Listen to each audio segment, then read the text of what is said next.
Ladies and gentlemen, dear shareholders, hello to everybody.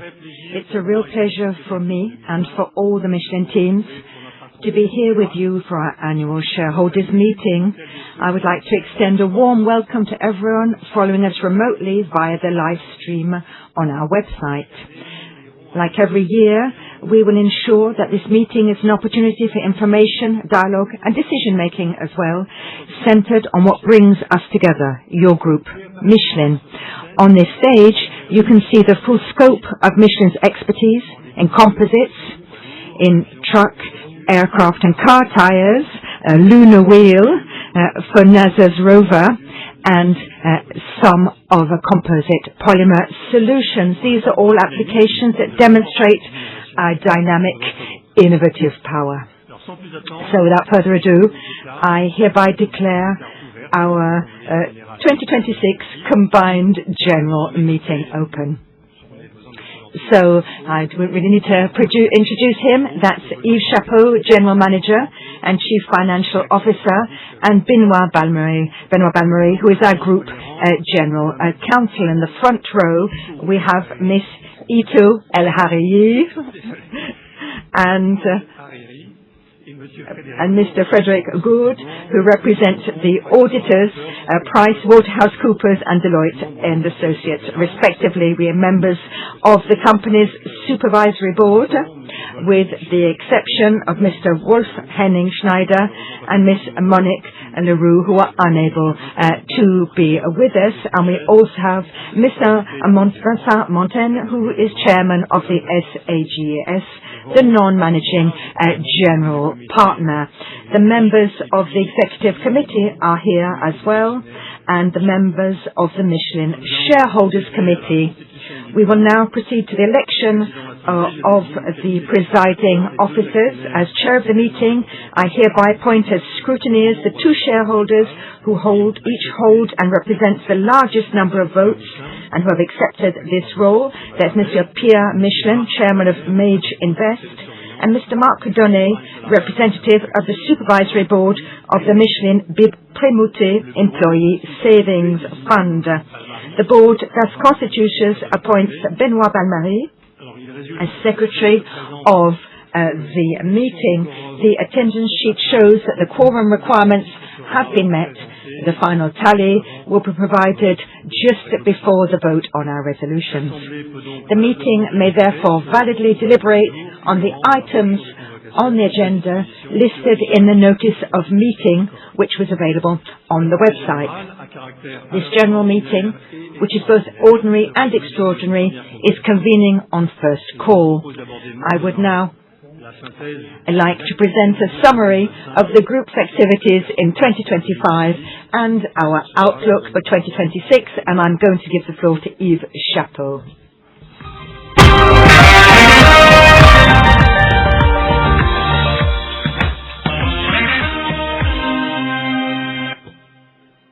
Ladies and gentlemen, dear shareholders, I'd like to review Michelin Group's 2025 results as well as the outlook for 2026.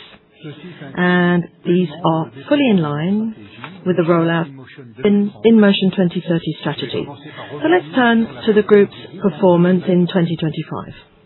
The first area concerns the human dimension. Our team's commitment is a key driver of performance that enables the group to adapt to changes in our environment. In 2025, the engagement rate reached 84.4%, so up more than 4 points since 2019, and remains close to the 85% target set for 2030. This level places Michelin in the top quartile of the best performing companies in this field, according to the Gallup study.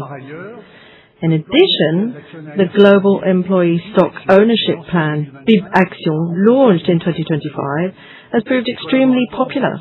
Employees subscribed to 20% more shares compared to 2024, bringing the proportion of active employee shareholders to over 65% of the workforce, and their ownership stake to 3% as of end of December 25. So our goal is to keep up this momentum. to reach 4% by 2030.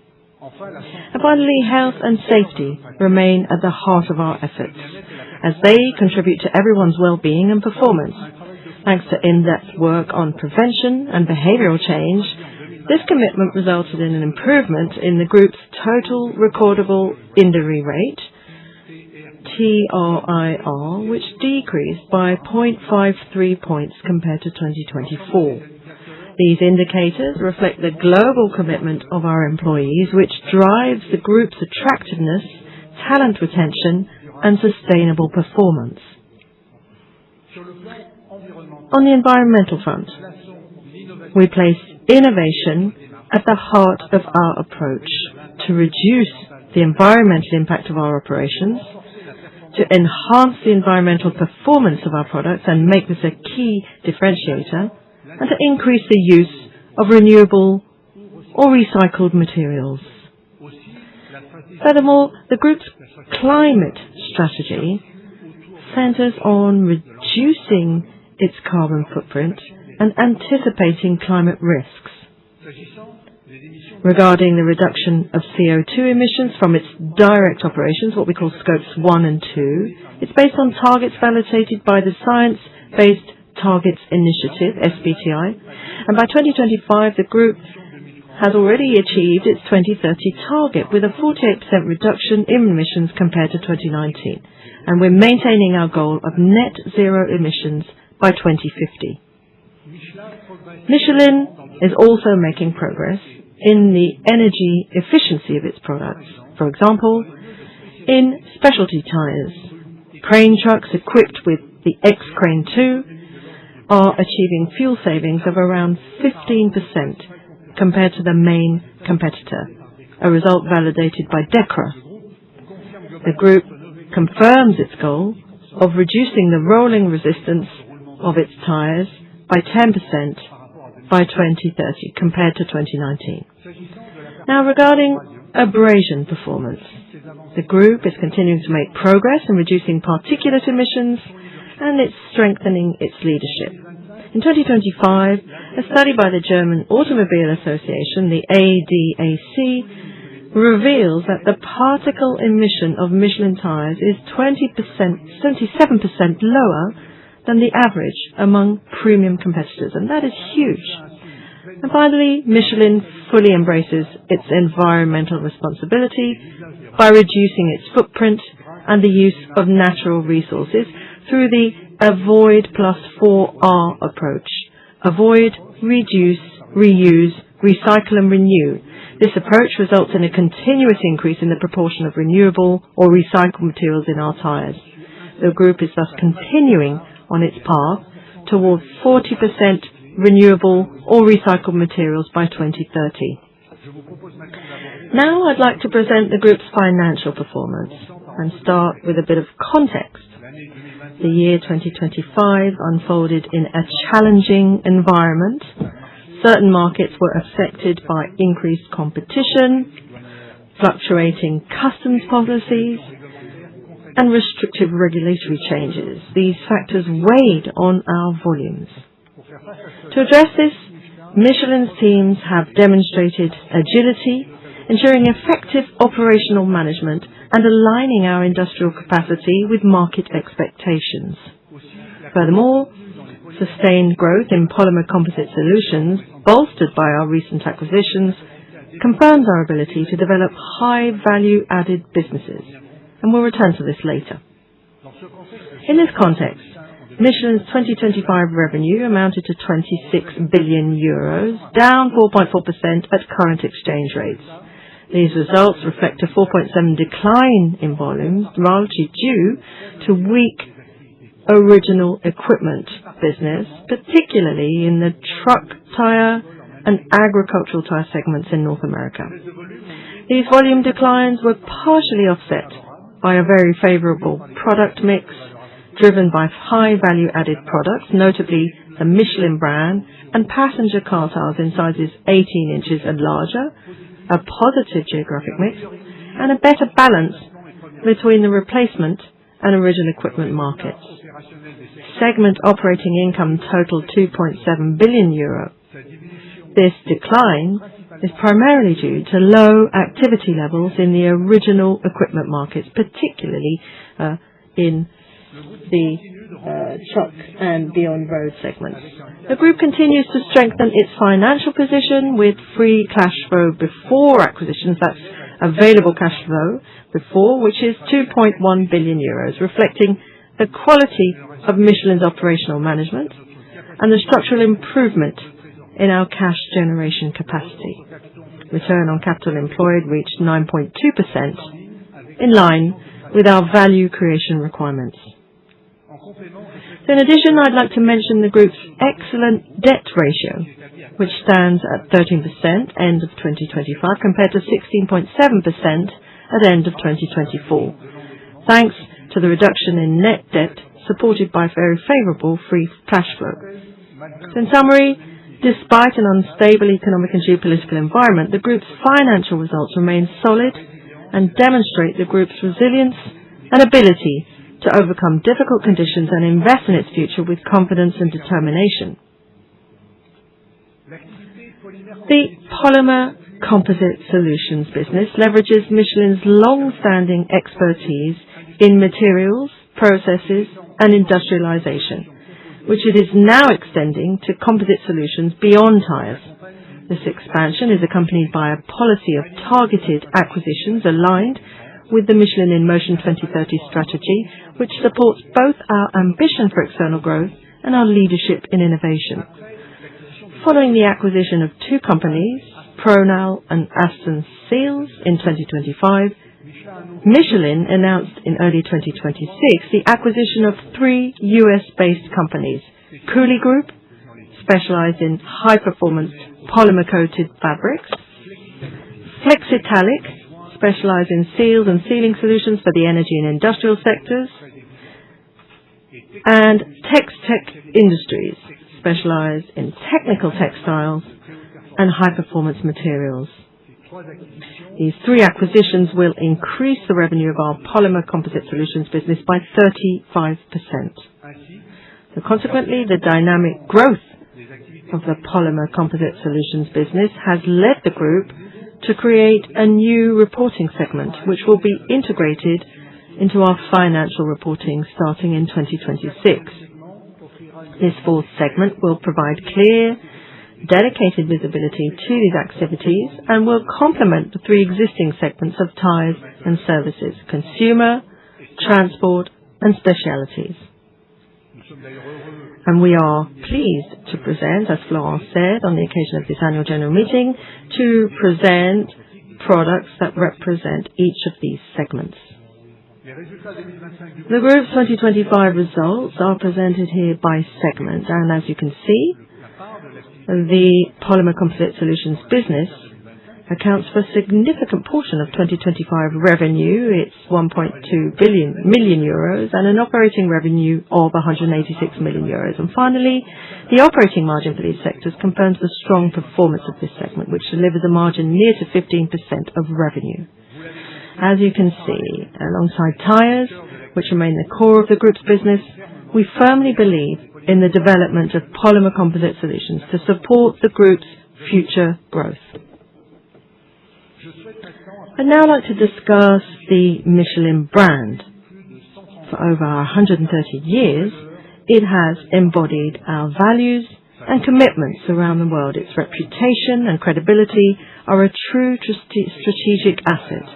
It contributes to the group's sustainable economic success. And in 2025, the Michelin brand broke two historic records, joining the top 10 of the world's strongest brands for all sectors, and its financial value exceeded $10 billion. So for the 9th year running, it has ramped up its undisputed leadership in terms of both brand strength and financial value. The Michelin brand is thus a strategic asset that embodies the group's identity and supports the implementation of the Michelin in Motion 2030 strategy. Now, in terms of shareholder policy, the group aims to offer its shareholders a fair return. Thus, with net income of 1.7 billion euro, the group here at this meeting is proposing a stable dividend of €1.38 per share for the fiscal year, representing a payout ratio of 57% of consolidated net income, up 5 percentage points. Our cash generation also enables us to carry out share buybacks, which help return liquidity to the market that investors can then allocate to companies in the cash-consuming phase. And between 2026 and 2028, the group plans to repurchase up to €2 billion in shares. I'd like to present the breakdown of the value created by the group in 2025. In 2025, the group generated €12 billion in economic value added, compared to €12.9 billion in 2024. Now, this €900 million decrease is primarily due to the decline in the group's earnings, of which more than €300 million is due to the higher customs duties paid in 2025. So when considering the amount collected by or paid to governments and public administrations, it takes two forms. On the one hand, customs duties reduce the group's added value, and on the other hand, taxes and other levies paid in the countries where we operate. So in total, in 2025, this amounts to €1.1 billion.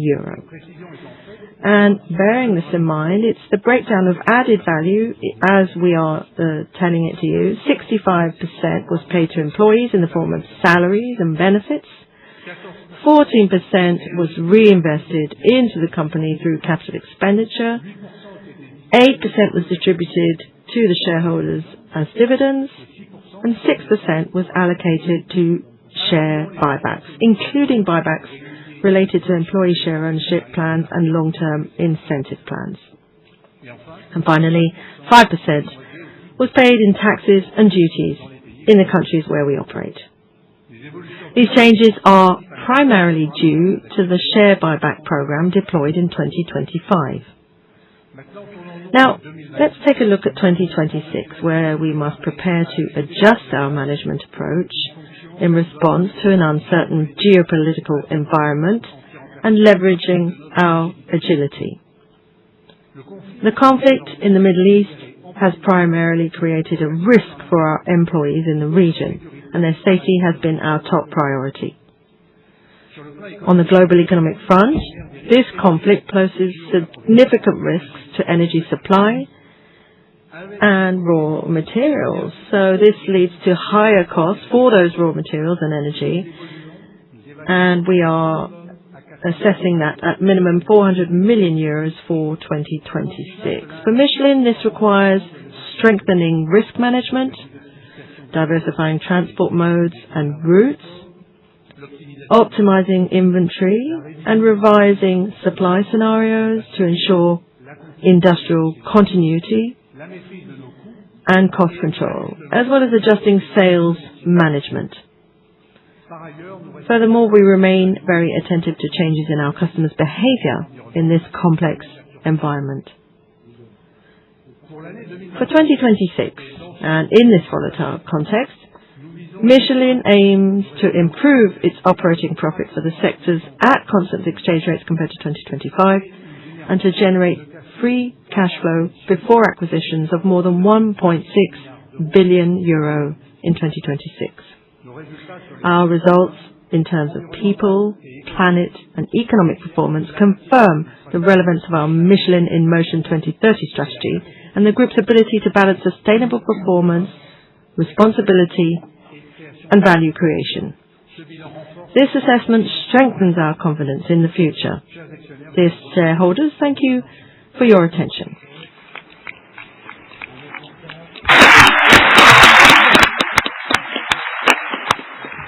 Merci beaucoup, Yves, pour cette présentation. Thank you, Yves, for this presentation, which was extremely clear. I now give the floor to Mr. Frédéric Gour, who represents the statutory auditors.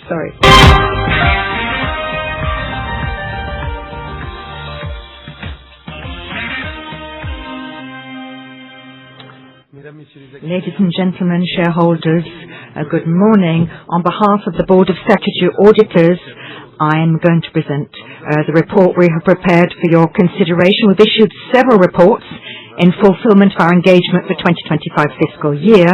First of all, our report certifying sustainability disclosures. Next, our reports on the annual financial statements and consolidated financial statements, as well as our report on your company's regulated agreements and commitments.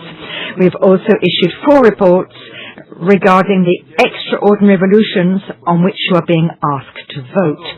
These reports are included in the Universal Registration Document, which has been available on the company website since April the 7th, 2026.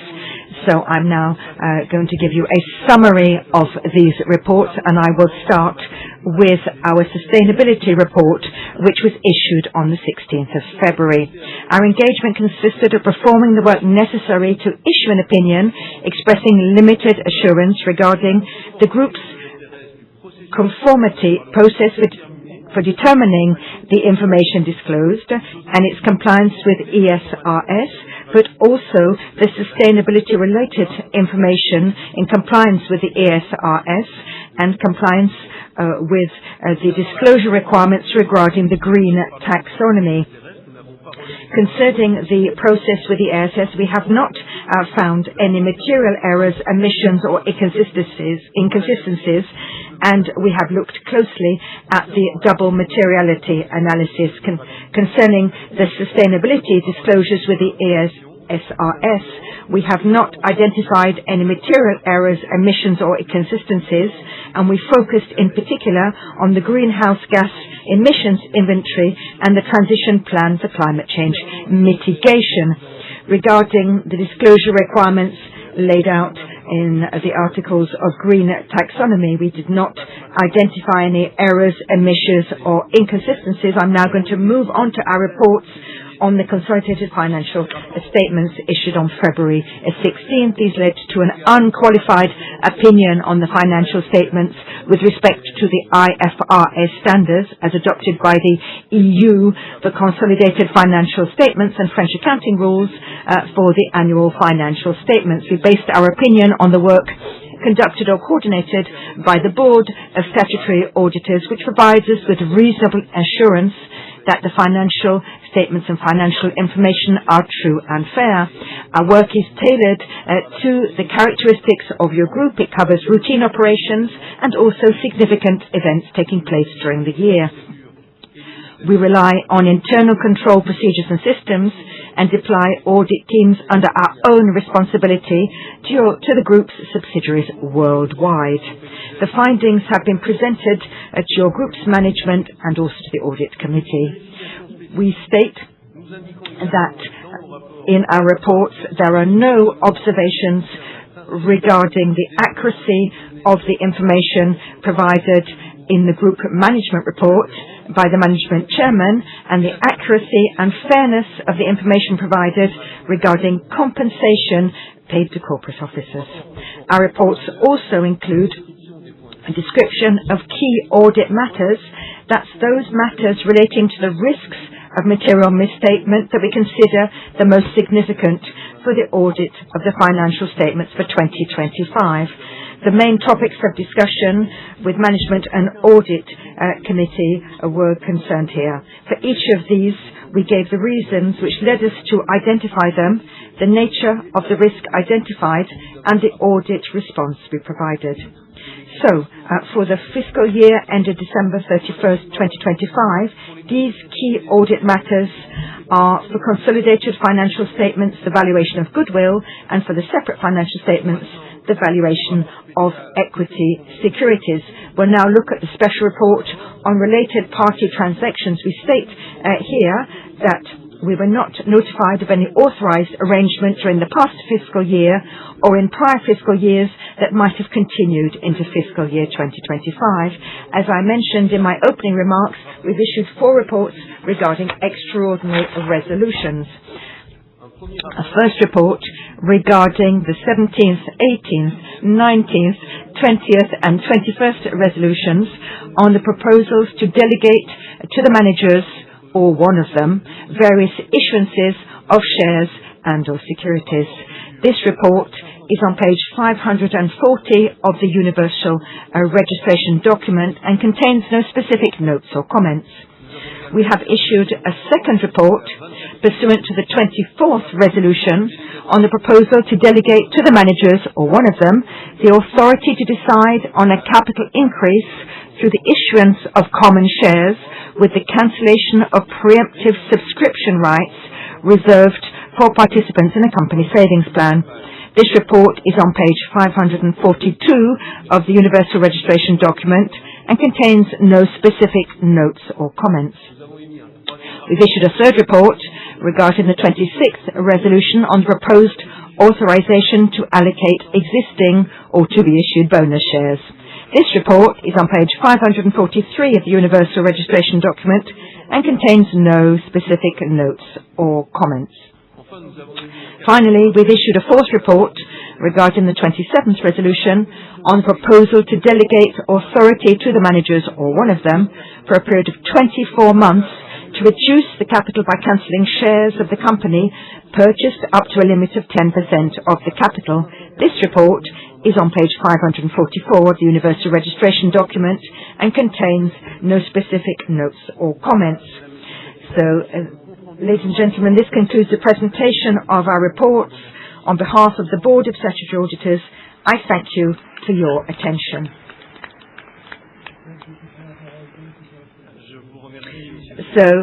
Thank you, Frédéric Gourde, for your presentation, and I would now like to give the floor to Ms. Barbara Dalibard, who's the Chair of the Supervisory Board, and she will now present the Board's report.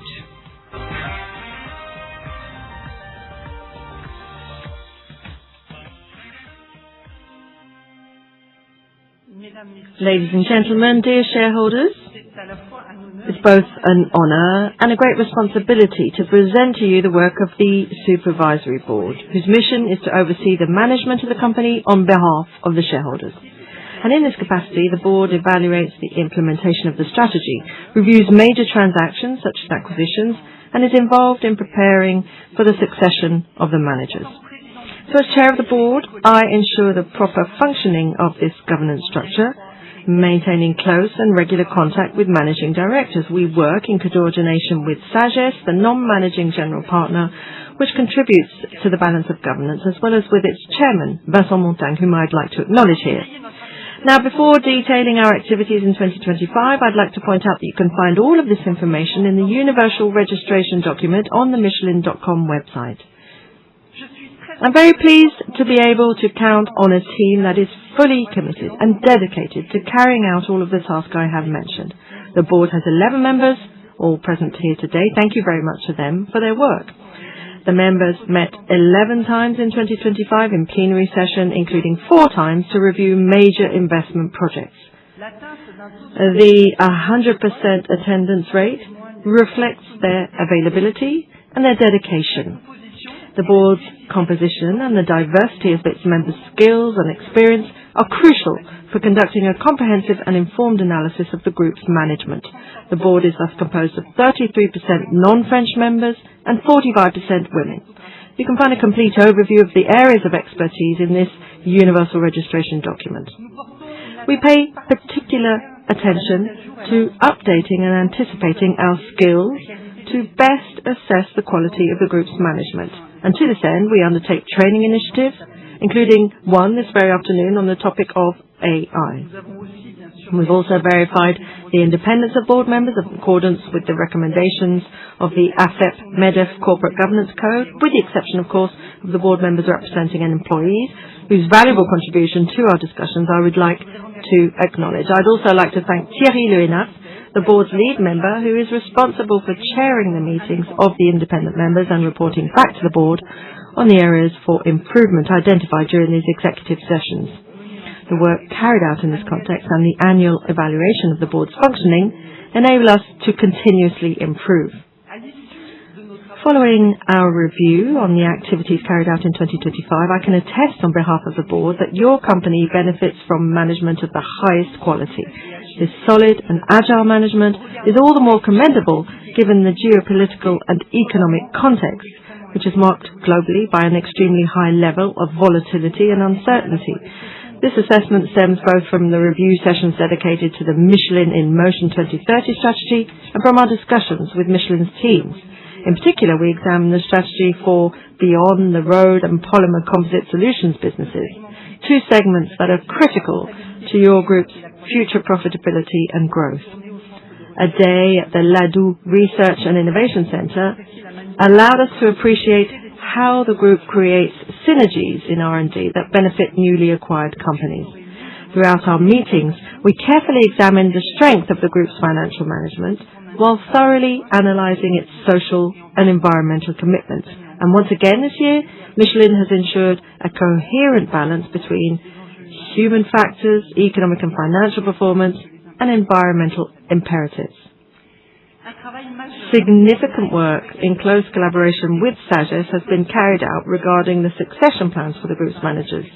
Vincent Montagne, chairman of SAGES, will present this to you.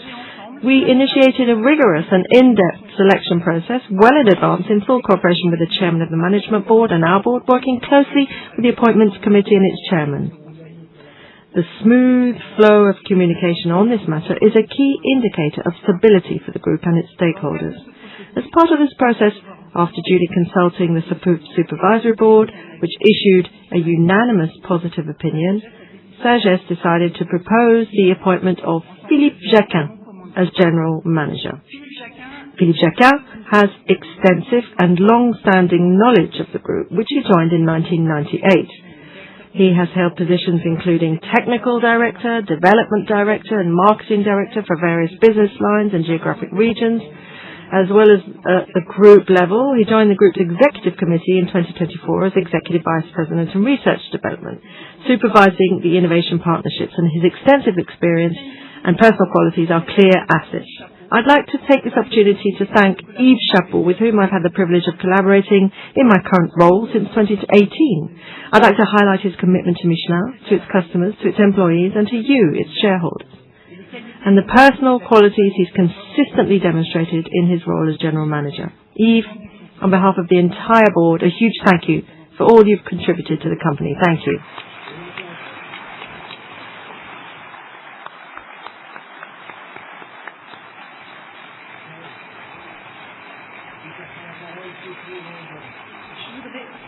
I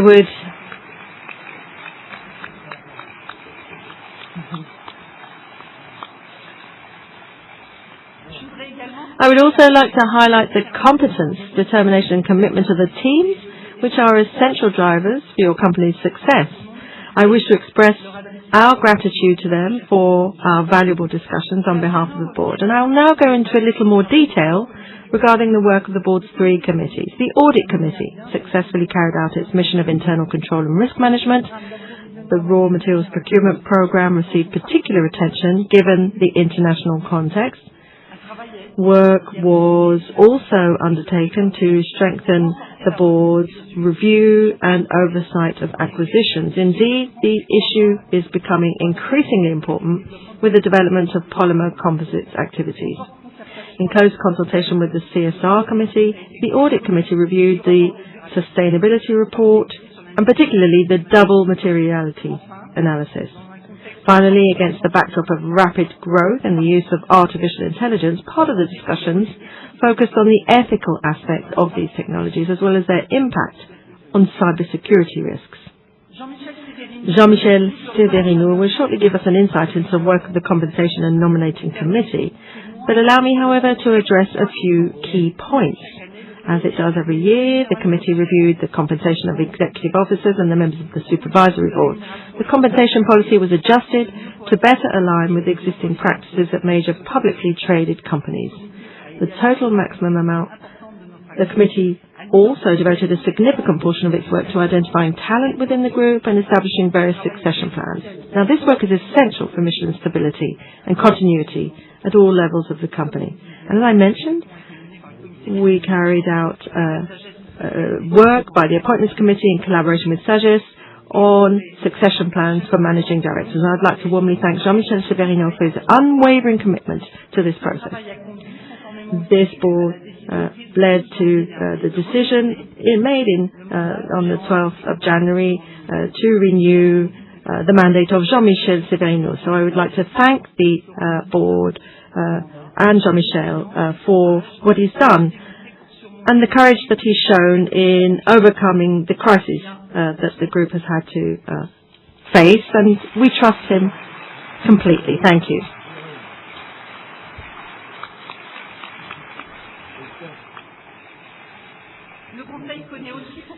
So the council has also had to renew 3 members, as well as Jean-Michel Severino, who's been a member since 2020, and Remuneration Committee. He's a key actor of the committee, player on the board, and his wide-ranging expertise, particularly in finance, as well as his deep understanding of geopolitical issues, greatly contribute to informing our work. I hope to be able to count on his commitment once again.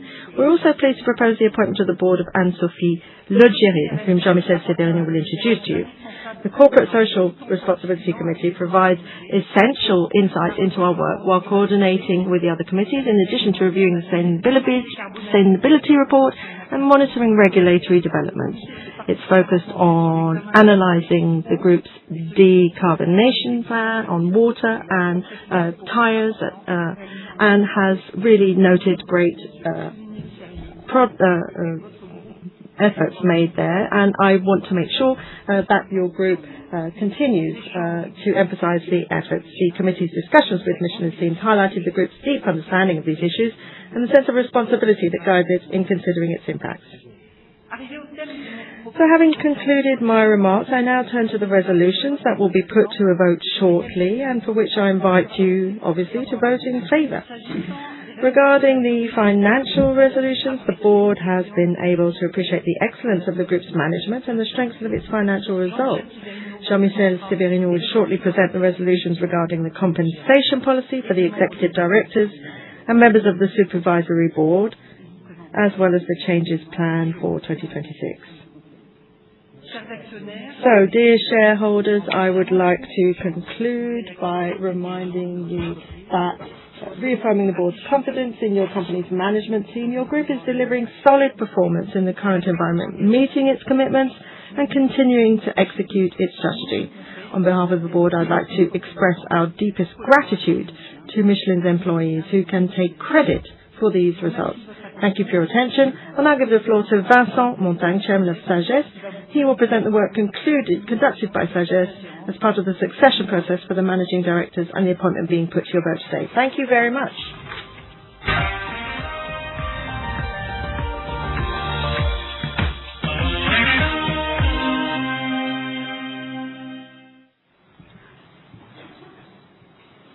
Ladies and gentlemen, dear shareholders, I'm pleased to address you on the occasion of this annual shareholders meeting. I would first of all like to join Barbara Dalibard in expressing our deepest gratitude to Yves Chapeau for his remarkable work in the service of your company over the past 34 years. Today you're being asked to vote on the appointment of Philippe Jacquin as joint general manager of your company, reporting to Florent Ménigaud, managing chairman. As you know, as Michelin's non-managing general partner, Sagesse is responsible for selection and continuity of your group's management. In particular, it initiates the selection process for candidates for management, in which the supervisory board and the managing general partner also participate. Following a highly structured and comprehensive process that we've conducted over the past 3 years, it's my pleasure to present the candidate who has been unanimously selected. Philippe Jacquin, an engineer by training, embodies a leadership figure deeply aligned with Michelin values and perfectly prepared for his new challenges. With 25 years of experience at Michelin in a variety of roles, both in France and internationally, he has acquired a solid understanding of the group, its products, its expertise, its balance, and its culture. Philippe Jacquin fully embodies Michelin's core values: a sense of responsibility, the pursuit of sustainable performance, respect for facts, which is so important, the humility to acknowledge areas of doubt, and a particular focus on the development of each individual. This is Michelin's DNA. It's inseparable from the leadership style based on a high degree of freedom of speech and action. He speaks his mind and walks the talk with candor and courage. This authenticity fosters trust and brings clarity to decision making. Finally, I'm very impressed by this. He's a great athlete. He demonstrates tenacity and endurance that enable him to carry out transformable projects over the long term. That's why we unanimously agreed that Philippe Jacquin possesses the necessary qualities to become a general partner. It is now up to this general meeting to vote on this choice, which will be included in the 12th resolution. Thank you for your attention. I now turn the floor to Jean-Michel Severino, Chairman of the Compensation and Appointments Committee.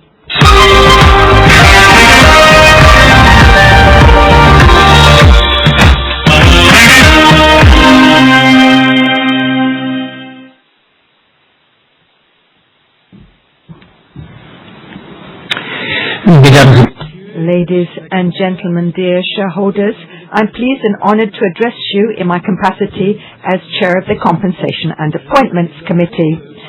I will elaborate on certain aspects of the committee's work which concern compensation and also the resolutions to which you'll be asked to vote on. I would also like to note that you may refer to the Universal Registration document, and you will find this on the Michelin.com website. So the details are on pages 116 to 128 of this Universal Registration document. You can see on the screen, hopefully, the compensation for the last fiscal year for the Managing Directors, the Chair of the Supervisory Board, and the Supervisory Board as a whole. This results from the application of the compensation policy adopted last year.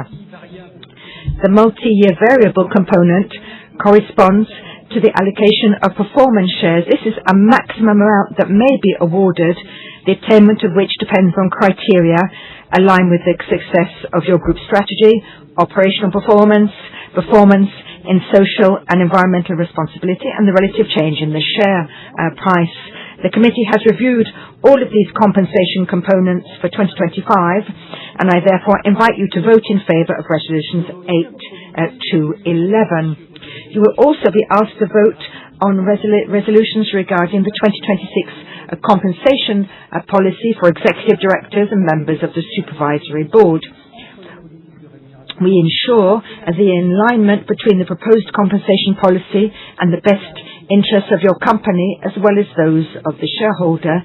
This involves taking into account the group's results when determining fixed and variable compensation and designing such compensation in line with the group's strategy. Now, with regard to the managers, the board recommends maintaining the current compensation policy, making just a few adjustments in the criteria used to calculate variable compensation.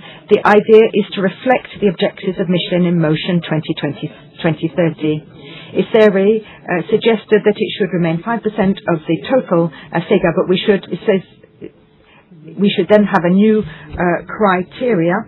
This reflects the effects of the polymer solutions business. This means there was a weighting related to the deployment of the group's transformations and CO2 emissions. So obviously these are just as critical as they were in the past. So the long-term variable compensation will continue to take the form of performance shares under the same terms as criteria as those applicable to eligible employees of group companies. Two adjustments have been made to the structure of this compensation plan approved in 2023. The first is the adaptation of stock market criteria to incorporate total shareholder return considerations. The second is the adjustment of operational performance criteria with a dual indicator relating to revenue growth. Revenue growth for the polymer composite solutions business and revenue growth for tires and services. So This performance shares is capped at 140% of the fixed compensation for the managing chairman and 120% for the general manager. These levels are at the median for executives in the top 40 companies on the stock market index in France with equivalent responsibilities. Now, for members of the supervisory board, we propose maintaining the cap on the total budget at €1,150,000. This excludes the specific compensation of the chair, which we suggest should remain unchanged compared to last year. However, we do propose new rules for individual allocation to better reflect best practices in place in publicly traded companies. In France, this amended system allows for differentiated accounting of board members and committee meetings, in-person and remote meetings, as well as participation of members residing in France and Europe and outside Europe, in fact. All of these recommendations regarding the compensation policy will be put to a vote shortly. These will be resolutions 6 and 7. The committee also worked on succession planning for members of the group's executive committee and managers. As mentioned, this will now lead this is not addition. We asked to vote on proposed appointments, which we have not yet mentioned. So we have 4 and 2 years in the case of Thierry Lahenef and Monique Leroux. So Thierry Lahenef brings a keen insight to all of the board's work. His career has enabled him to develop solid expertise in international corporate management and skills across all social and governance issues. His knowledge of the world of industry, and particular high-tech materials and polymers are fantastic assets for the execution of the tasks you entrust to your board. Now, Monique Leroux has been a board member since 2015, is chair of the CSR committee. She plays an essential role in analysing sustainability and environmental protection issues. Given the cross-cutting nature of the topics addressed, her leadership has greatly contributed to establishing it as a pivotal committee within the board. She also brings valuable financial insights. Furthermore, the board has decided to recommend the candidacy of Anne-Sophie Lotgering as a new member of the supervisory board. In accordance with the methodology, it applies for selection of new board members. We were able to see the complementary expertise to be brought by Anne-Sophie Lotgering. In addition to these skills, as a dual Dutch and French national, she will add national diversity to the board. She wasn't able to be with us today, but she is going to talk to us via video. Bonjour à toutes et tous. Je suis très heureuse de m'adresser à vous aujourd'hui. Je me présente, je m'appelle Anne-Sophie Lotgering, je suis franco-néerlandaise et je possède une culture très internationale, ayant vécu et travaillé dans de nombreux pays d'Afrique, d'Asie et d'Europe, ainsi qu'aux États-Unis. J'ai plus de 20 ans d'expérience dans les métiers des télécoms et de la technologie digitale, ayant effectué mon parcours professionnel au sein de très grandes entreprises internationales, telles qu'Orange, Microsoft, Proximus, et maintenant NTT Data Inc., un conglomérat japonais pour lequel je dirige les activités européennes. Depuis plusieurs années, je travaille sur des grands projets de transformation des entreprises dans les domaines du cloud, de la cybersécurité, des centres de données et de la mise en œuvre de l'intelligence artificielle. La capacité des entreprises à se saisir de ces sujets, à se transformer, sera déterminante pour leur performance future. Je suis très motivée à l'idée de mettre mon expertise au service du groupe Michelin, dont je partage les valeurs fondamentales, notamment l'attention particulière portée aux personnes, l'innovation à long terme et la capacité à se réinventer, la qualité et l'excellence mondialement réputées et l'engagement environnemental. Pour ces raisons, je suis honorée que le conseil de surveillance vous propose ma nomination et je les en remercie. En tant que futur membre de ce conseil, si vous décidez de me nommer, je souhaiterais m'impliquer concrètement pour que la gouvernance de l'entreprise respecte l'ensemble des parties prenantes, avec une feuille de route qui les engage toutes, tout en améliorant une position concurrentielle déjà très enviée. La mise en œuvre opérationnelle des opérations stratégiques déjà choisies n'attend pas, et je suis très enthousiaste de découvrir l'ensemble des métiers et activités du groupe. Participer aux transformations du groupe Michelin pour s'adapter aux enjeux géopolitiques et technologiques me passionnerait. Ma connaissance des nouvelles technologies et notamment de l'intelligence artificielle sera amenée à contribuer à la qualité de l'expérience client qui est au cœur de mes préoccupations. Je vous remercie pour votre attention et pour la confiance que vous voudrez bien m'accorder.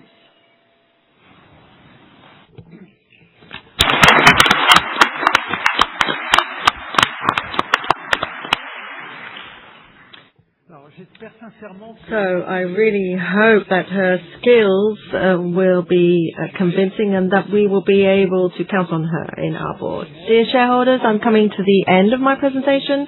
I'd like to thank my colleagues on the compensation and nominating committee. We've carried out the work I've just reported to you, guided by the long-term interests of your groups and ensuring that we fully fulfill the mission that you have entrusted to the board, trying to really respond to your requirements. Thank you for your attention.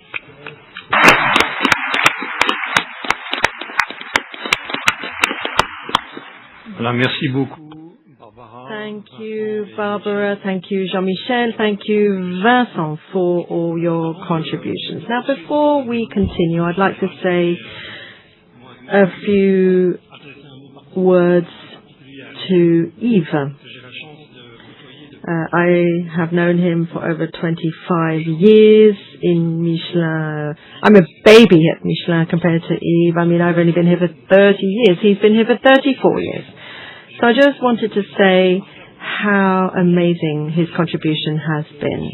And I have really been able to see his values, his humility, his integrity, his rigor, his reliability, his humanity. All of these qualities that are totally in line with Michelin's DNA. You are the perfect person to really show that respect for people. You always pay attention to the smallest detail regarding people. You respect the facts. And, you know, there is no room for mistakes. It's true. You have to be extremely precise in what you do when working with you. And that is a great thing. We really appreciate that. And of course, you respect our customers. Everywhere that you have been, you have always tried to implement these criteria. And our client satisfaction criteria is something that you set up with the LPS measure. And I wanted to thank you specifically for that. And then respect for the environment. Well, you come from a specific place where the earth is important to you, as is the environment, as is society. You are really the embodiment of a society that promotes that special effort and care and individual progress. So that's a great thing that you've brought to us. And of course, respect for our shareholders. You've always paid attention to the result, of course, and in the last 8 years, you have really set your mind to making sure that you, as shareholders, were treated fairly and well. So for all of this, Yves, I want to thank you from the bottom of my heart for everything you've done for Michelin, and we're going to miss you.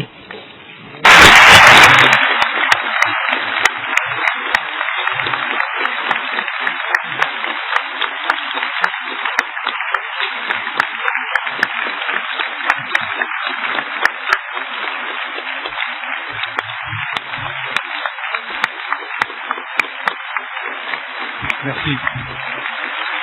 Thank you.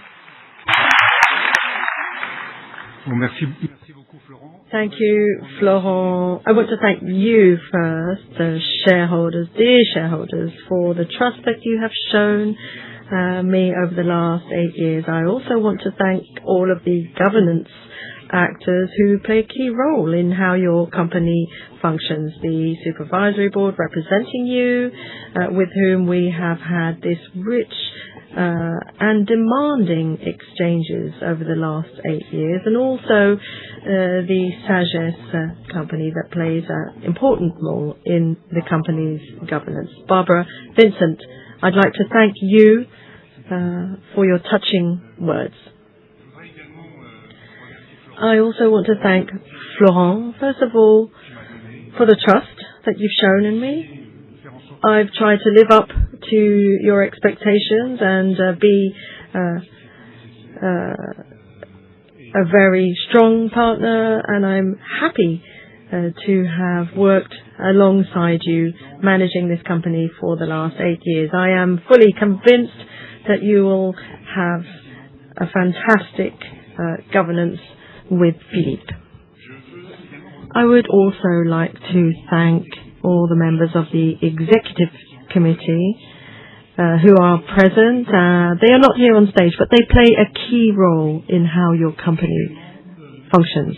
But I also want to thank all of the employees of Michelin, without whom everything that you are seeing and hearing today, this couple of hours, would not exist. I always have been extremely proud to represent the work of 130,000 people before you and before the different stakeholders that we present our results to. I'd also like to thank, more specifically, my assistants, Régine, who is here today, and Margot, who have really provided fantastic support.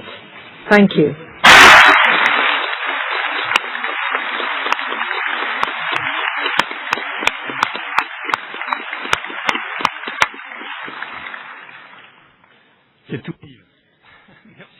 That's so you, Yves. Thank you.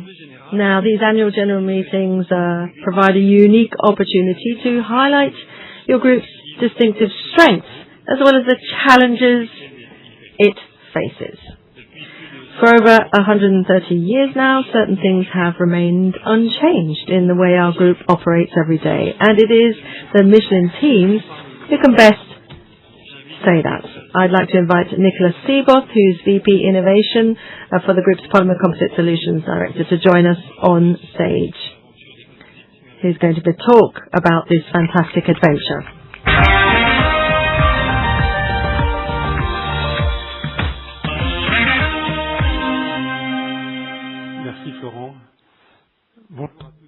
Hello, everybody.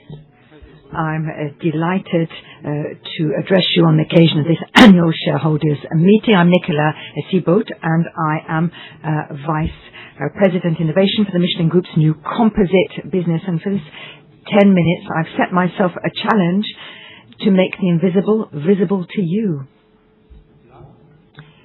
Now, you can see nothing, or hardly anything, yet lots of things continue to exist. You can hear my voice, thanks to electricity, to wiring, to speakers, an entire invisible chain of technologies and skills that keeps this room running.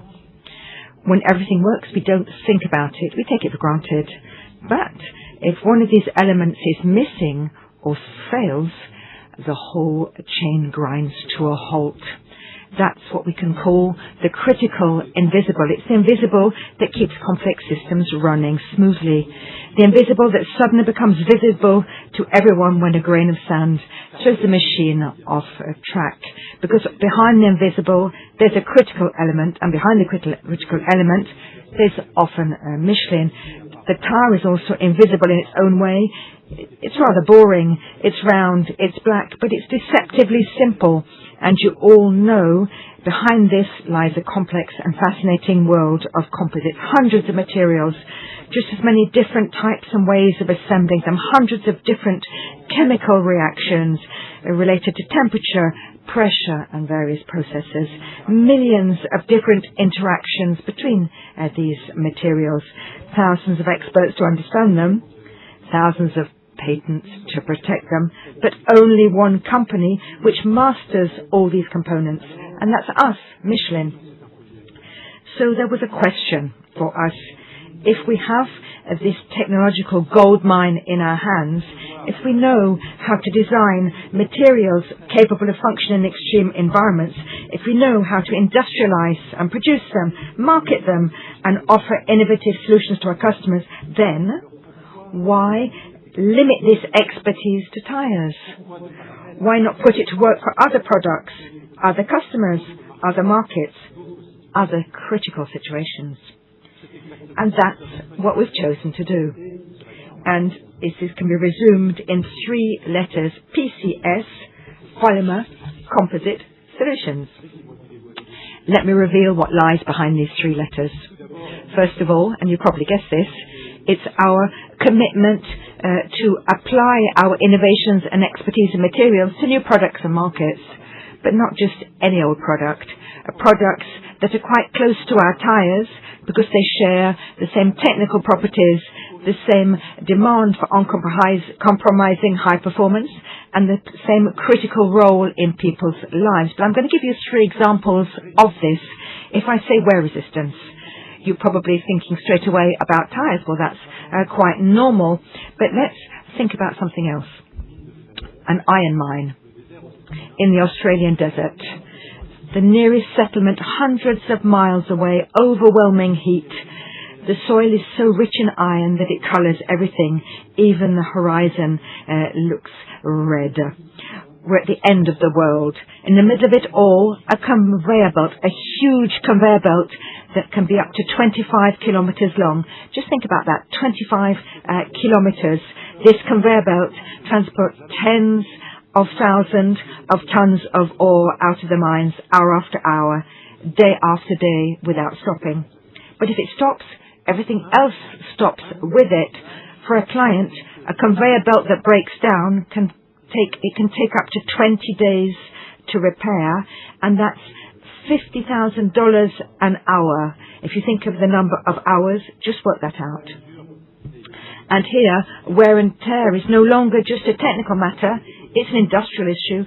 It's an economic issue. It's a critical issue. Thanks to the technology Michelin uses for its conveyors, and thanks to the service we provide to our customers, we're not just selling a component, we're providing a solution to a critical problem. Now, if I say puncture resistant, thinking about tires, aren't you? But you could think about lifeboats at sea. Imagine it's the dead of night. It's raining, the wind is howling, the sea is rough, and there you are with your crewmates on a boat with a rescue mission.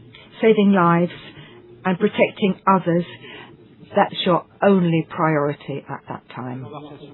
These semi-rigid boats have inflatable tubes. These tubes are made from coated fabrics that have to be lightweight and flexible for quick deployment, yet resistant to impacts, all types of impacts, to ensure the best possible navigation. Today, Michelin manufactures and sells these coated fabrics to its highly demanding customers who rely on the reliability of their equipment in situations where lives are at stake. Finally, what if I talked about composites, a material that can be used from minus 170 to plus 120 degrees C. You might think of the lunar wheel. It's here on the stage, in fact, and so the materials of this wheel are designed to perform under extreme temperatures, nearly 300 degrees, and there are other applications for the same materials. Now imagine a rocket, or the bottom section of the rocket, the part that generates millions of pounds of thrust for takeoff. Our technical fabrics are clearly visible if you know where to look. They're located at the junction between the nozzles and the body of the rocket. They protect this section from fire and heat, and at the same time from the extreme cold of the cryogenic engines powered mixture of liquid hydrogen and oxygen. A temperature range of several thousand degrees, condition amongst the most extreme known to man. Once the rocket is launched, Michelin is there once again, right alongside the astronauts in the materials of their spacesuits.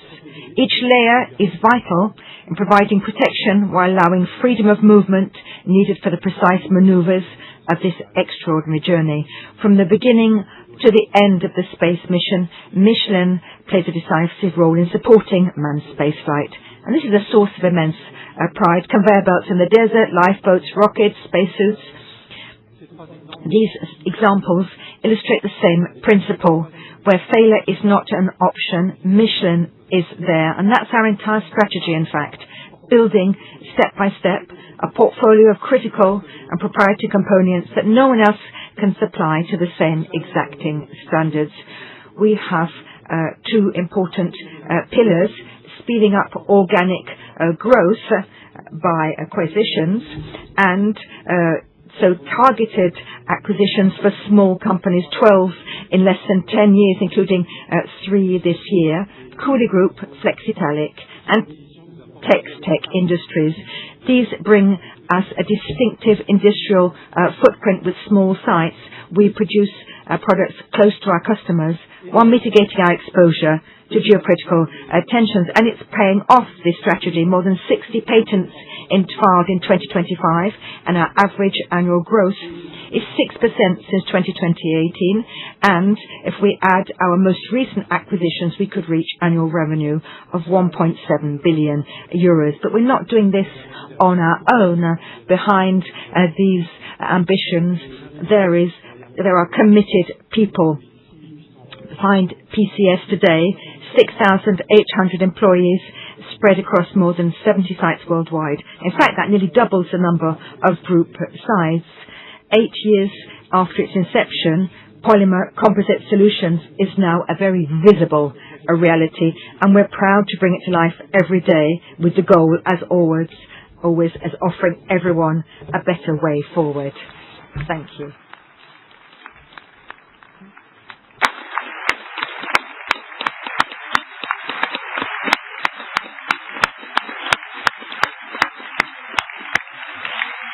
Merci beaucoup, Nicolas. Thank you, Nicolas.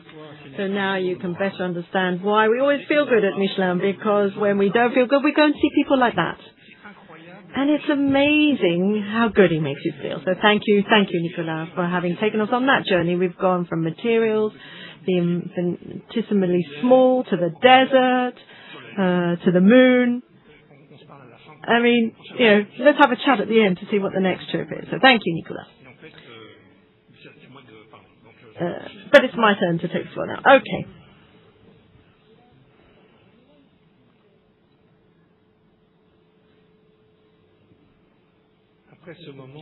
So after this special trip, let's just get back down to earth. So ladies and gentlemen, dear shareholders, it's a pleasure always to be here before you at this annual shareholders meeting, and I want to begin by thanking Sagesse, the supervisory board, for their renewed confidence, because it's a great source of pride to be, and a great responsibility to represent and guide Michelin on a daily basis. Now, as you're aware, this third term will mark a shift in governance from the perspective of the management. Yves Chapot did not wish to have his term as general manager renewed. The partnership we've formed over the past 8 years is coming to an end, and we are going to begin now, after your vote, a new mandate. And I would like to thank the nomination of Philippe Jacquin. Apart from his very human qualities and his expertise, I've known him for a while, Philippe has excellent expertise in innovation, and I think that will be precious to us for our future developments. Now, this new mandate is a term that will see the rollout of our Michelin in Motion 2030 strategy brought to a conclusion. We launched this ambitious strategy in 2021 in a context that was very different from today's. We were emerging from the COVID-19 crisis. The world was anticipating a dynamic and sustainable economic recovery and greater attention to environmental issues. The reality is, unfortunately, very different, and still is. The crises have continued to multiply, and they're more and more complex. And each year that creates an increasingly unpredictable and turbulent world. We're witnessing a real and profound upheaval of the economic and geopolitical order we once knew, as we have heard this morning, and new societal shifts. The resurgence of tariffs and protectionism is disrupting global trade. The emergence of new conflicts and the indefinite timeline for their resolution add a great deal of uncertainty. In the case of the Middle East, the effects of the crisis in Iran as well are unfortunately going to persist even after the end of the conflict. So beyond rising energy costs, and we've talked about that this morning, and logistical disruptions that triggers, the consequences are spreading to industries and markets linked to petroleum-derived products. And unfortunately, we will have to face problems, but we don't exactly know where exactly they will take place. So this crisis serves as yet another reminder to reduce as quickly as we can our reliance on petroleum-based products. Now, the environment in which we operate has changed significantly, but Michelin will always be Michelin, always caring for people, always tech-driven, and always pioneering. Every crisis we face makes us stronger. Day after day, we learn to absorb those shocks and manage tensions with greater agility. I was talking about the fact that we're now in this perma-crisis. I mean, it's the new normal, isn't it? And I want to take this opportunity to commend the work of all our teams in steering our actions to ensure we are constantly adapting. Our local approach makes our international footprint the strongest of France's top companies, and an advantage for picking up on early warning signs. These crises mean that Michelin is continuing to transform. The 6 major transformations initiated by the group are being rolled out in accordance with the roadmap. They make us more innovative, more agile, and more efficient. I am convinced that the Michelin in Motion strategy is the right path to build the leading manufacturer of composites and experiences that transform everyday life. Our strategy capitalizes on Michelin's distinctive strengths, our new composite activities that are expanding, and Nicolas mentioned them.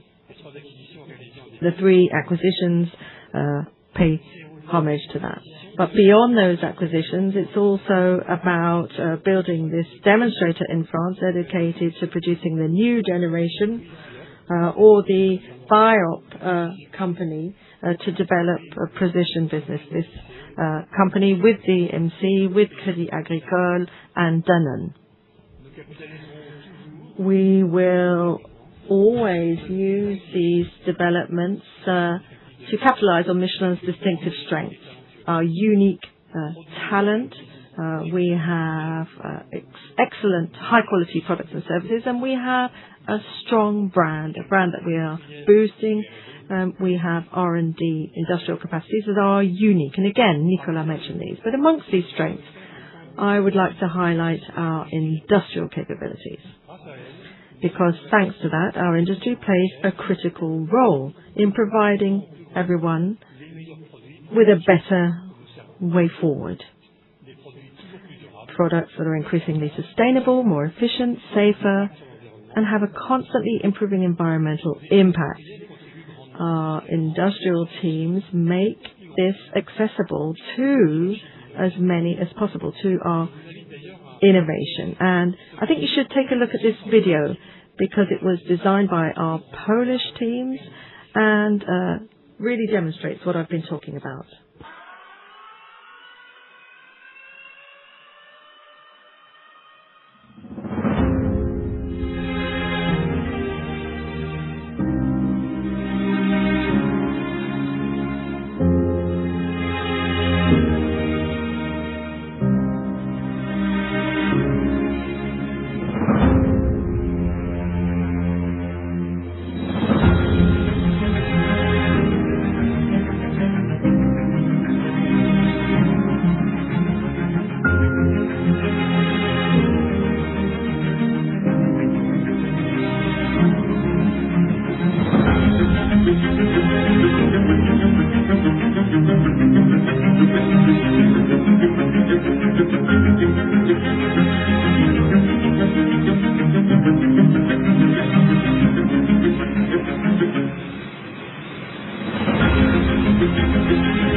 So this video, this symphony of matter takes form in each of our plants and reminds us that above all, a plant is a human environment. Everyone has a role to play, a place, responsibilities, but above all, every person can grow there. And that is what our purpose reminds us of, to offer everyone a better way forward. All these people, all of the bees make this human fabric that's strengthened day by day through commitment and collective effort. The denser this fabric, the more robust our group is and the more harmoniously it functions. This social cohesion has been built and continues to be built day by day without ceasing through the respect we have for one another and by empowering everyone. So at a time when our societies are becoming more fragmented, Michelin is strengthening its cohesion. And that is one of our standout strengths. It's all the more valuable and central to our focus given the upheavals the world is experiencing. And among these upheavals are, in particular, all the technological transformations already underway, especially those related to AI and robotics.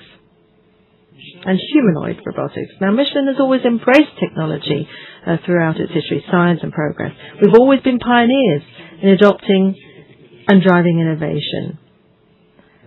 This trait is part of our DNA and has been central to our longevity over the past 137 years. And it's always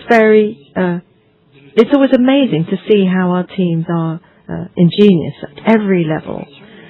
Innovation is an opportunity because we choose to put it at the service of humans. If we've been using robotic and AI for a while, we're now deploying all of their development, and we're deploying them to all departments of our company. And we have two objectives. First of all, we want to help humans not have to do those hard tasks anymore. But we also want to help us save time for activities that really take a lot of time. But we want to keep people available to do what they do best: creativity, discernment, etc. And at the same time, we're working to strengthen people's skills, particularly their analytical abilities and critical thinking, because these skills, combined with empowerment, are essential for everyone to enable them to make informed decisions. AI is not the truth. For instance, the Talent Campus, located within the Michelin Innovation Park at Catarou, the plant just near here, offers everyone opportunities to train and adapt to these changes in an ongoing way. And our capacity to innovate and integrate these new technologies is very important for Michelin's performance. And talking about performance, high performance is a prerequisite for making a difference in the world and contributing to human progress. And when I say performance, I mean competitiveness. It is a driving force that pushes us to surpass ourselves. It encourages us to doubt and question our way of doing things, to challenge ourselves. That's difficult and often uncomfortable, but it's an exercise in collective clarity and drives us forward as a group. And it's all the more essential in a world where everything is accelerating. We might be tempted to cling to our achievements and maintain a sense of control, but no, on the contrary, we use them as a springboard to strengthen our capabilities and staying the course on our Michelin in Motion 2030 strategy. Competitiveness is a healthy driver, provided we understand all its dimensions. Because viewing competitiveness solely through the lens of cost control is reductive. You can be much more competitive when your employees are more committed, better trained, and find meaning in their work on a day-to-day basis. You can be more competitive when you offer higher quality, superior products and services what your customers are willing to buy and recognize, when we differentiate ourselves through the services we provide and personalization of our offer. So in short, when we create more value for them. We are more competitive when we have dynamic, high-quality innovation, when this innovation constantly seeks to better meet our customers' current and future needs. We're more competitive when our brand is strong, and it's already strong, but it has to remain strong. It has to be top of mind for consumers. It showcases Michelin around the world and embodies our core values and our uniqueness. And finally, we're more competitive when our activities have a positive impact on society and on the planet. Taking care of our environment means that we are building the conditions for our future performance today. No organization can succeed in the long term in a society that it weakens or on a planet that it depletes. So you can see, at Michelin, we view competitiveness as a multifaceted concept.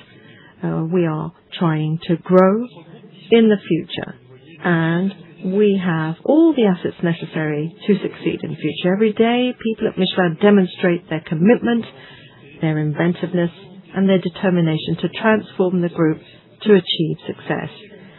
And we will succeed because we share a corporate vision for future generations to bring critical innovations to the world by 2050 so that humanity can meet its greatest challenges in development, in health, in protection of the planet and its resources.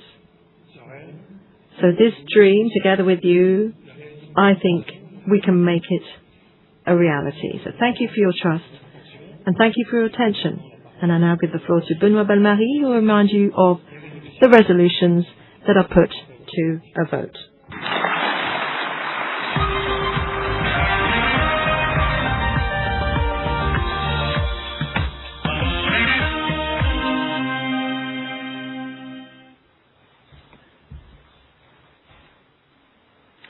Merci, Florent. Thank you, Florent. Ladies and gentlemen, shareholders.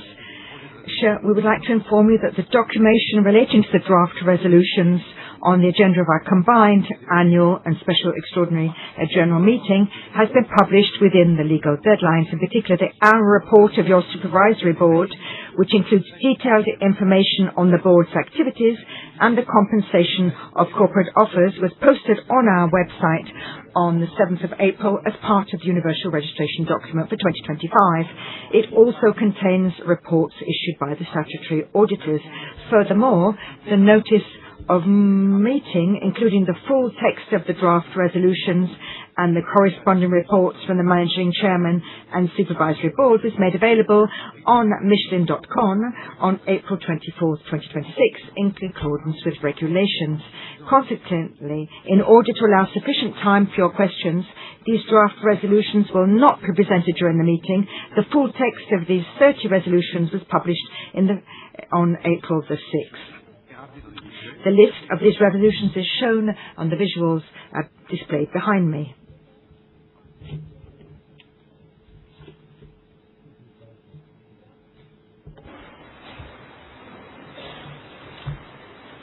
Conformément à la réglementation, in line with the regulations, we collected your paper ballots until May the 19th at midnight and electronic votes until yesterday, May 21st at 3 p.m.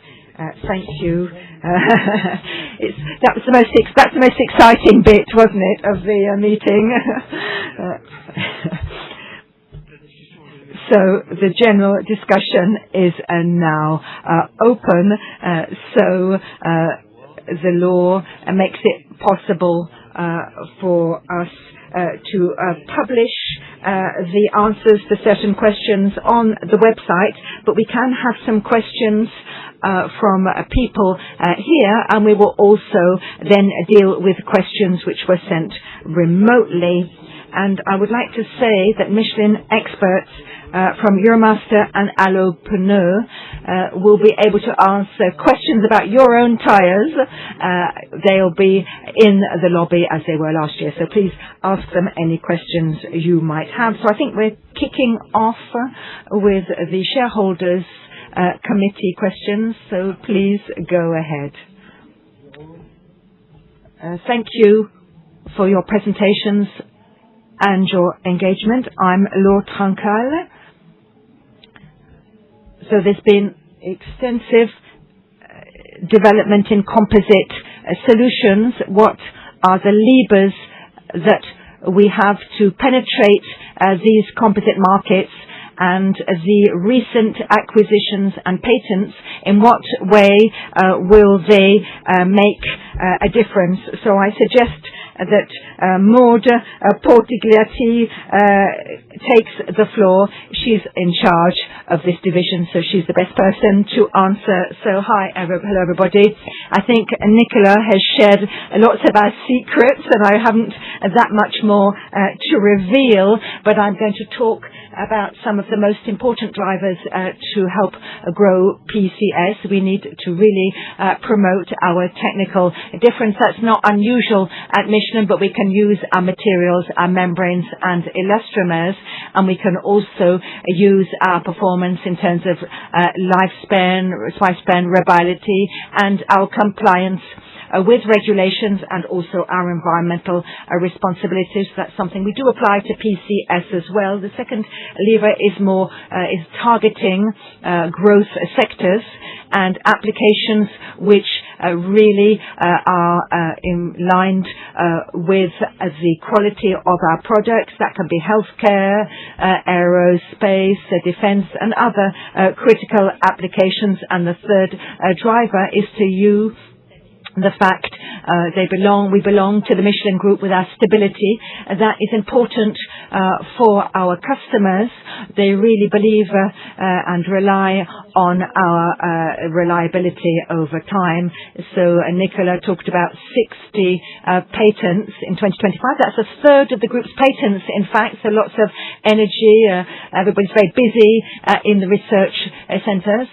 And there are also 30 patents in the pipeline for specific healthcare applications and materials, and also all the intellectual proprieties which are related to the specific expertise of our teams.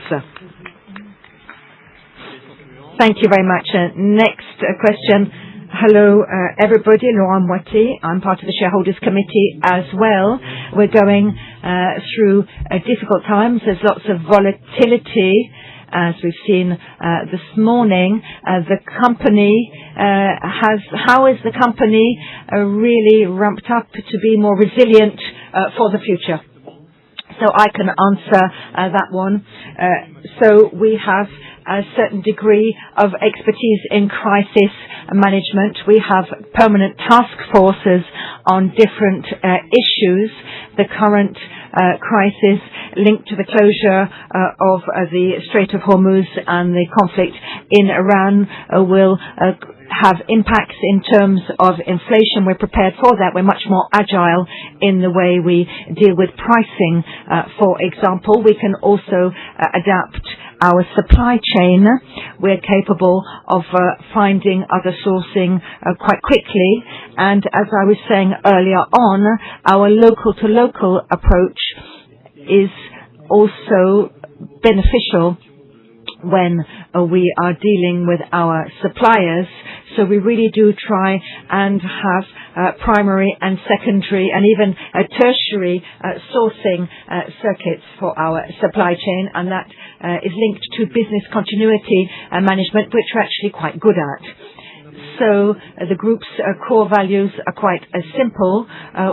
Whatever happens, we continue to respect these values. We're more agile, we are more cost effective, but we still produce top quality projects, and we can keep moving even throughout stormy weather. And none of the crises which started in 2019 has actually stopped. They really are all accumulating, and there's more and more. So that is how our group is adapting to this situation.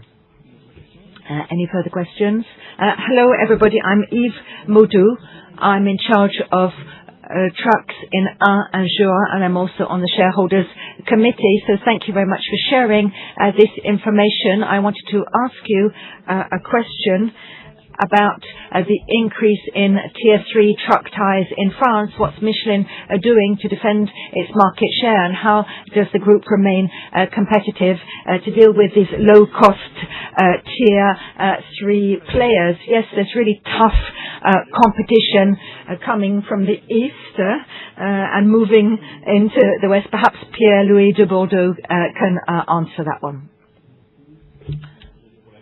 So thank you, Eva, for your question.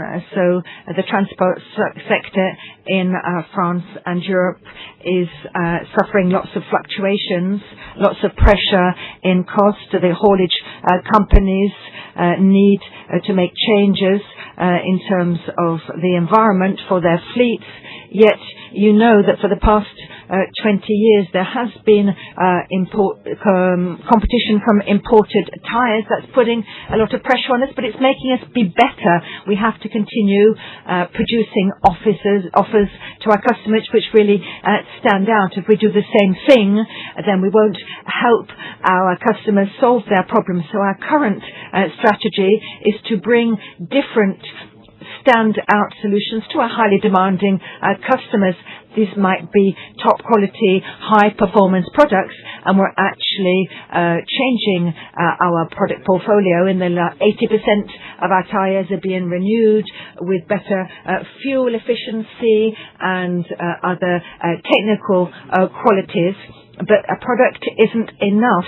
We also need to offer services, and today we have these fleet management systems which have been on the market for a while. We can now make them digital to reduce operating costs, but also invest in preventive maintenance so that we have really a different relationship based on partnership. It's not just TCO.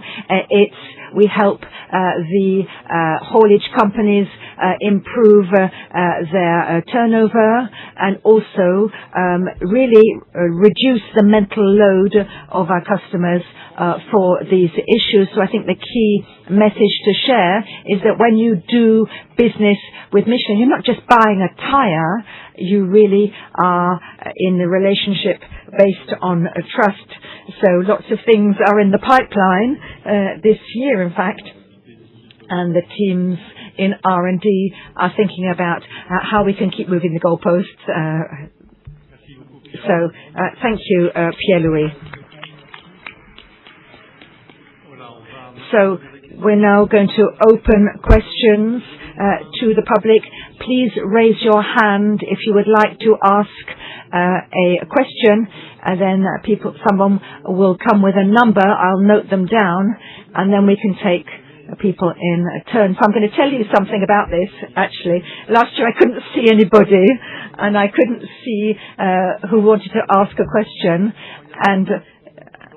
and somebody who will be joining us later on developed these illuminated tablets in their garage. You did it last weekend, and that is so much a Michelin thing to do. So we'll take a photo later on. So this is a great innovation. So now I can see who is asking questions. So we'll start off with number 2. So hello, Laurent Bador. On behalf of the employees of the CFDT union, I wanted to come back to a question we asked last year. We said how tough it was with that Cholet plant was closed, and so that we don't keep having the same problem time after time, we would like the company to have innovative dialogue with the social partners. We see that the Michelin 2030 approach is positive, and we should underline how we managed to collaborate in absorbing Pneus Laurent when everybody acts with respect and integrity. However, despite all the good work done together, industrial management and unions, we still can't manage to reverse the trend if we don't manage to get additional volumes in our plants. Now, my question is, for you, what are the assets of our plants in France, and are you experiencing a positive benefit from this new dialogue, and what needs to be done to safeguard our industrial footprint? So thank you for pointing out that we are trying to make progress in terms of social dialogue. Co-development with the unions is absolutely vital. We work in the same company. We share the same goals. We don't necessarily see things from the same perspective, but we are in the same company. So thank you for pointing that out. Now, the market situation is highly complicated, particular for OEMs. So I think we've reversed the trend in replacement, but for OE, we are gaining market share, but the market has slumped. That's true for passenger cars, that's true for trucks, so that has an impact on volumes, and we think that the situation is likely to improve. I have to be a bit careful, because every time I announce something, then a new crisis turns up. But in theory, from the second half year of 2026, we think there could be a pickup if we're not impacted by the shortages I mentioned earlier on, but we don't know quite where they will impact us.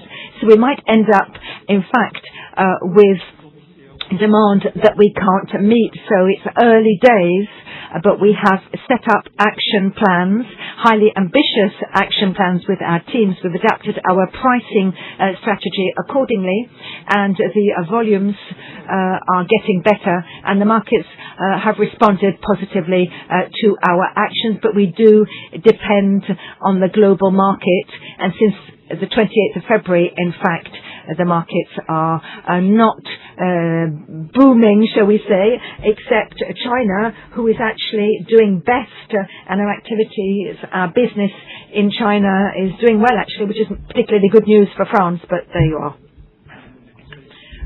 But so question number 3, I believe now. Monsieur Perroni, I'm a shareholder from Clermont. So Michelin passenger car tires, winter and all season are no longer ranked at the top when ADAC carries out tests, and UFC in France, and also ranking organizations in Switzerland. So Jean-Claude Patz is going to share some insights into this issue, which is something we're actually quite concerned about ourselves. So, hello everybody. So, thank you for your question, because it's something that it's top of the mind for us. So, lots of consumers are asking this same question. What's the best tire to buy? What should I choose? And when they ask this question, they have various sources of information to help them reply. Some of them are those you mentioned. Those are the reliable test or organizations, and their job is to test new tires on circuits, on tracks, over a very short period of time. So obviously, as far as possible, we do want to be ranked well, or even be in top position in these tests, but not under any conditions. So what I want to say is that if in order to be in top place, you have to manufacture tires with a shorter lifespan. If you have to agree to make tires which will be great when they're new, but don't perform very well when worn, then that's just not acceptable for Michelin. And that's the dilemma that faces us. But we do know what is the impact of these tests for consumers who know nothing about tires, but we have to be careful in our approach, and we're constantly trying to find the best compromise between the expectations of the various stakeholders, but the priority number one is our consumers' need from the first mile until the last. So you're perfectly right. ADAC and the other organizations haven't been given us the best score recently, but I'm more interested in what consumers say when we ask them shortly after having bought a tire, 6 months afterwards, several years afterwards, for example. So there's a site called Driver Reviews, which has collected more than 560,000 customer reviews in 11 different categories of vehicle. So out of these 11 categories, 7 out of 11 Michelin comes top. So Michelin is number one, and that is the priority. It's the opinion of our consumers. Thank you, Jean-Claude.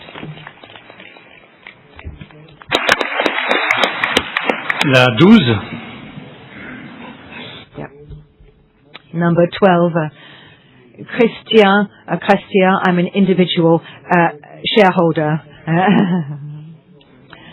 So last year, on the Senate, French Senate, you demonstrated clearly that companies were facing lots of constraints regarding international competitivity. So the restrictions that they faced, I'd like to ask you, how can you explain in Valenciennes, an automobile manufacturer for more than 20 years, manages to produce millions of cars with taxes, reduced working time, strict regulations? Is there a magic secret that only the Japanese have? Well, we can continue producing products in France. Michelin still has 11 plants in France. Let's not forget that.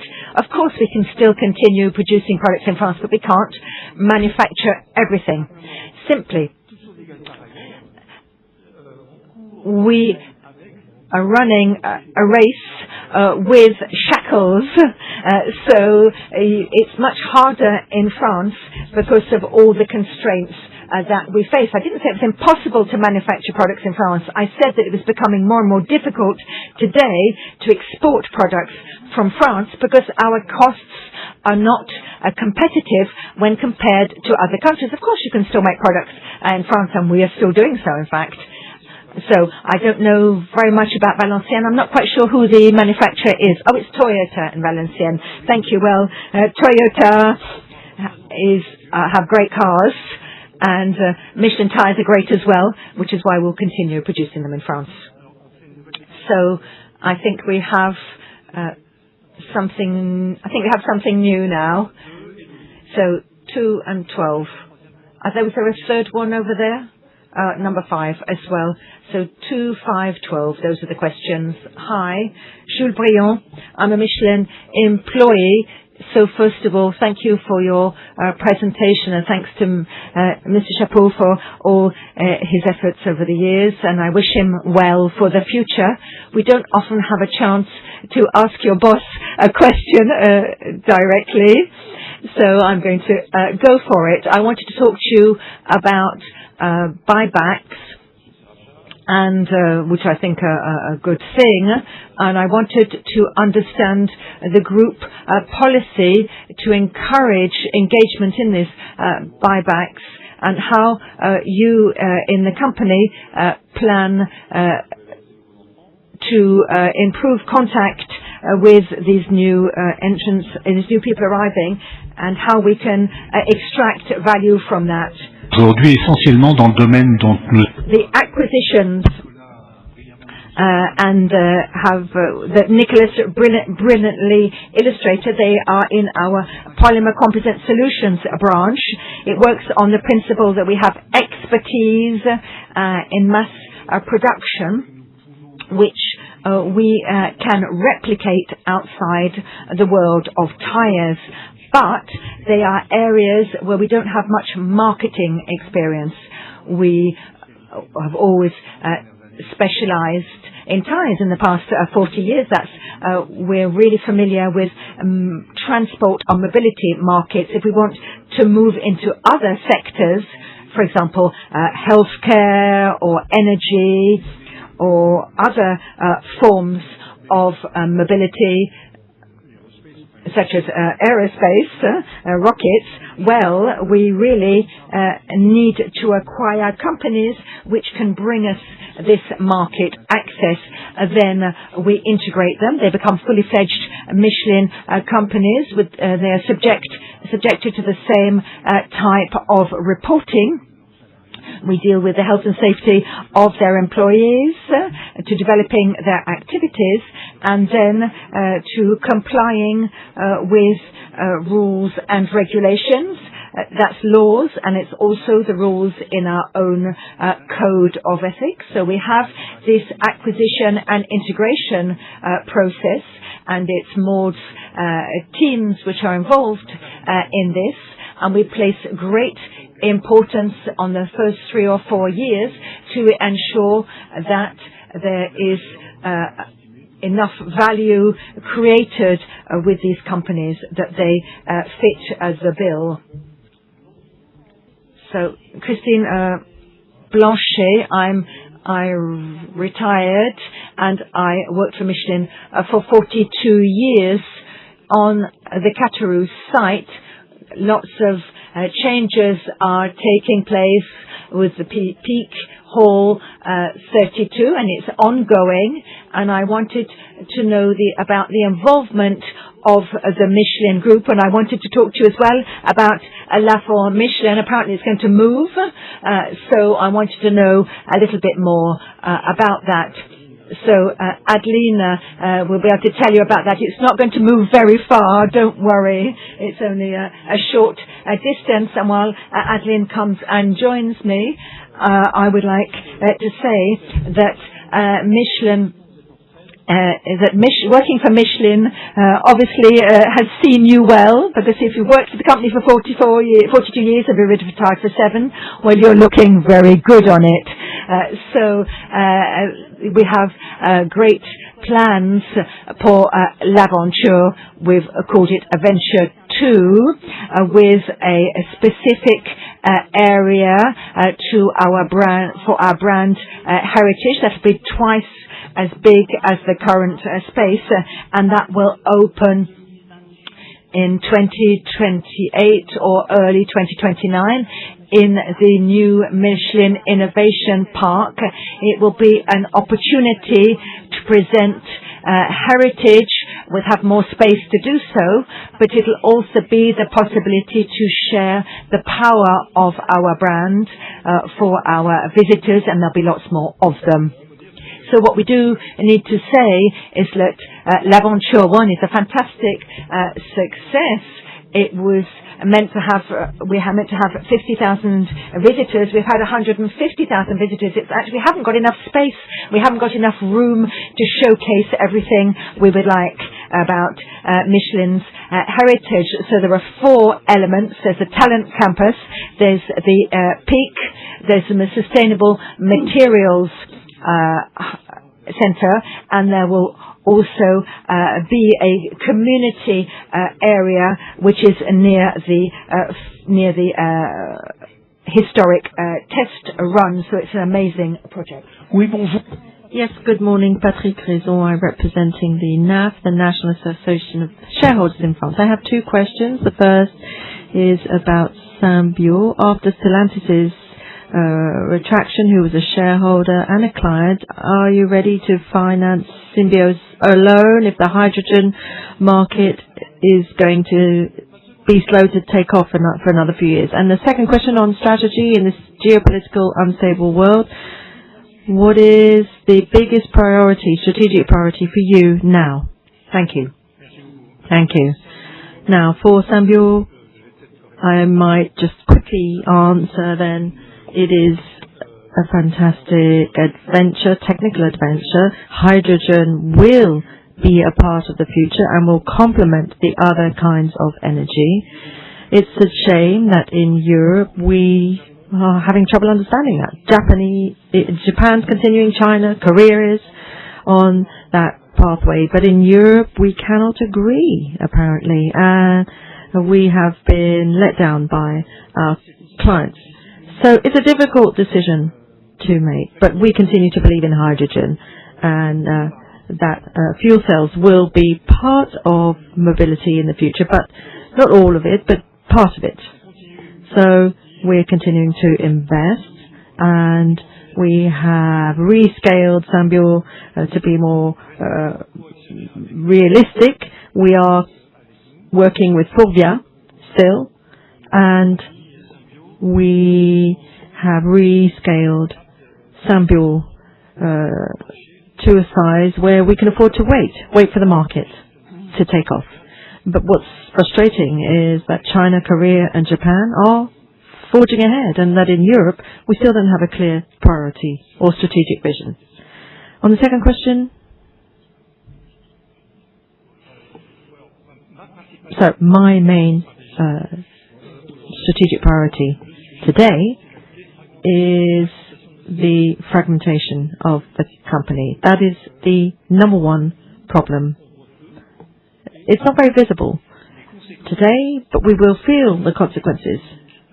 They will be social, economic, societal, and they will destroy a lot of things, because the extreme individualization will mean that companies implode. So companies who have understood that will be more robust than those that haven't. And today, I think it's a huge challenge, and it might be strange to hear that kind of an answer. You might be expecting an economic reason, but no, social fragmentation, I would say, is our number one challenge. Okay, so number 12. Do we have several panels up? Because now I can see them. It's fun. 9, 12, 9. Okay, 12 and then 9. First of all, the 12. Yeah, there's a lot of questions in front, but not so many at the back. Okay, number 12.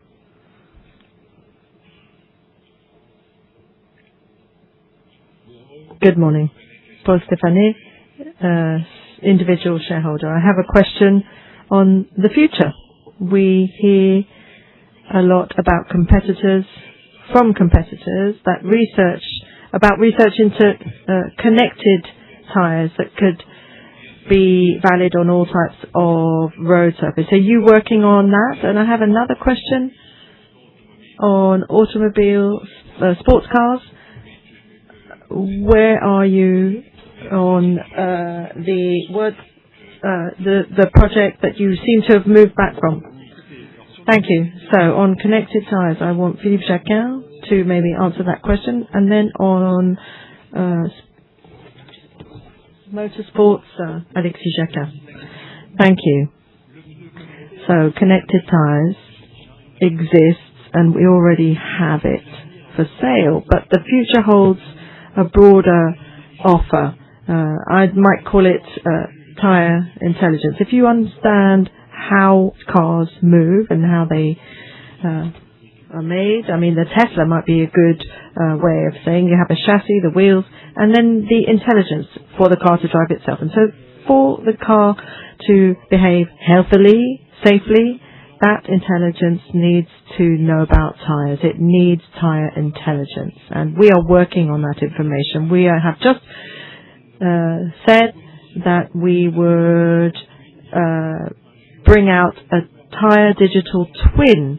That will be the intelligence that we embark in cars. We have the assets to succeed. You talked about our competitors. Competitors have developed digital models of tire performance. We think we're the only ones who can bring that digital twin to tires for the future.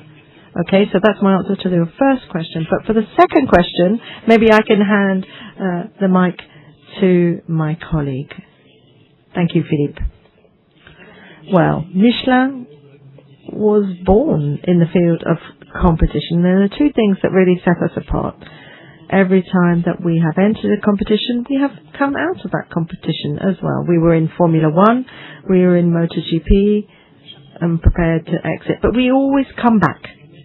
That's the first thing to say. We never leave for good, because it's really at the heart of our DNA. And the second thing is that when we leave behind a sport, we leave a string of records behind us.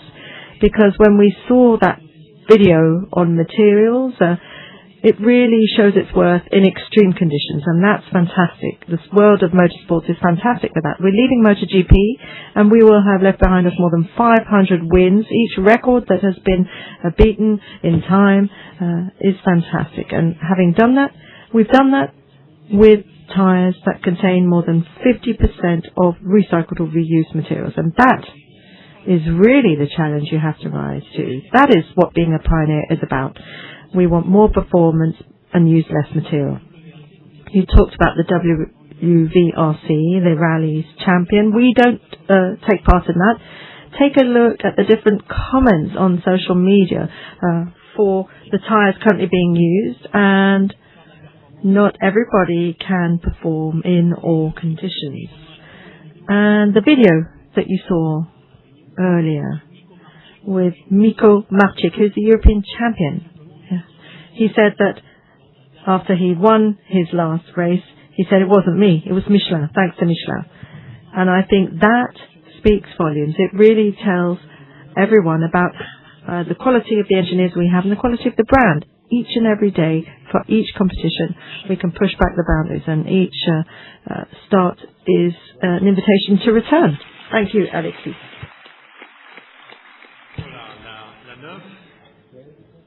Number 9 and then 7. Good morning. I import Chinese scooters, and 2 years ago I asked this question, and it was nice to hear that Michelin was developing a machine.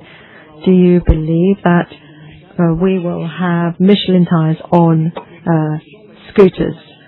Because last time I asked the question, they said, no, they're cheapskate. Well, yes, but they're not stupid.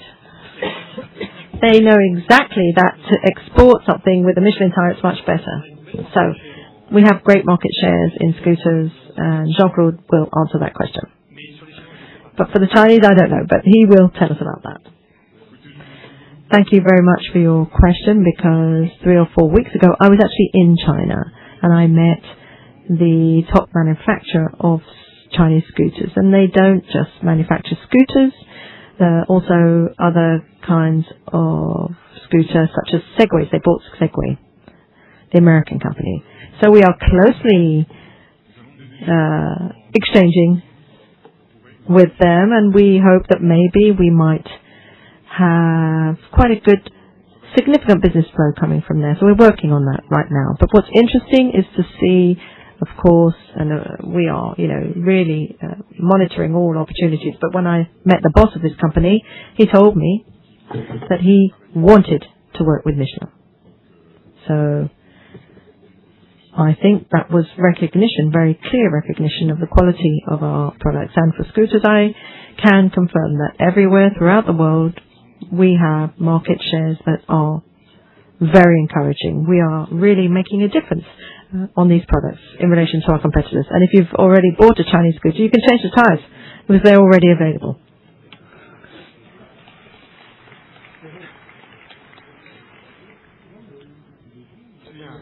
Great. Number 7. Good morning. Jean-Louis Blaise. I've spent 40 years working for Michelin and 17 years retired now. Oh, another great example. Fantastic. I want to go back to the tourism vehicles. I often help my friends fix their cars and get them Michelin tyres. And recently, with the latest tyres, I went to see, and there's a choice between two, with a speed at 240 or 210. But you are competing. No, HEV. But the H210 tyre is more expensive than the V. And the second surprising thing is that the QV tyre, which is sold next to it, has the Kleber tyre has the same shape. So it's not easy to make the distinction. It's not easy to get to that speed in France, maybe in Germany, but here it's not good. Bridgestone, it's worth noting, because of course we look at everybody, is 2 to 3% higher than RV, the basic Michelin price, whereas Kleber is 20% cheaper. So it's not easy to make a choice. I get it. And Citroën has Kleber tires. Okay, so we have the expert here, Jean-Claude, who will answer your question. Because I don't think I'm in any position to do that, but I certainly understand that it is a complicated and complex situation. But I might talk to you about the shape of the tire, the tread design. Okay, well, maybe I won't answer every single point that you have mentioned. However, I have taken on board your comment, and I think it shows that when you know nothing about tires, you do, but a lot of people don't. And when you need to get tires for your vehicle, then you're facing a whole series of questions and you don't know the answers. It's difficult to find answers, and that is a challenge that we have to overcome. Make our consumer experience easier, streamline it, make it less worrying than people find it today. And the different things you've mentioned, and of course you are an expert in the field, I think most people have no idea about all of that. So that would be my first part of the answer.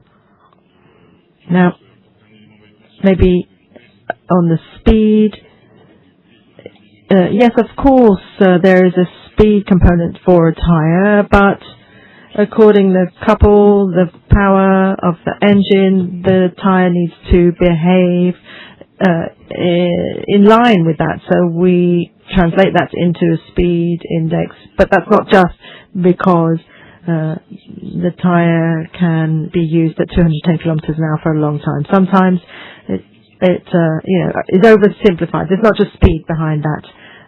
It's also about the torque and the speed.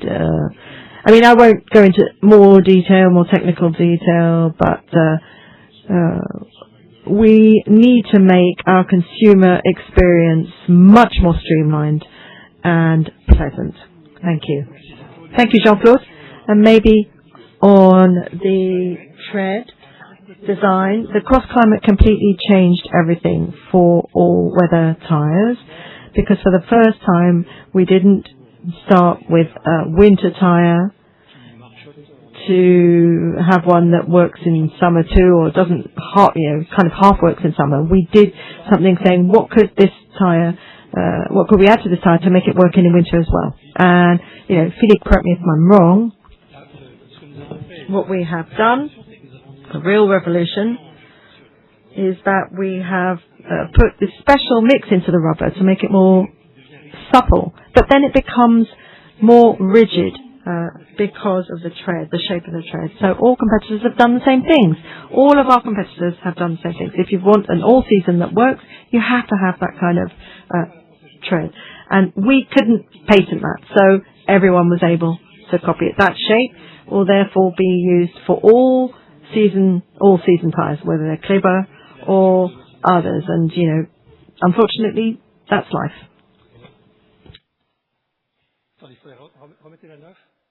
Sorry, the 9? Sorry, the 7? But it's not the same shape. It's exactly the same tread design. Yes, it looks like it is, but it isn't. I know that we have a lot of experts who can explain.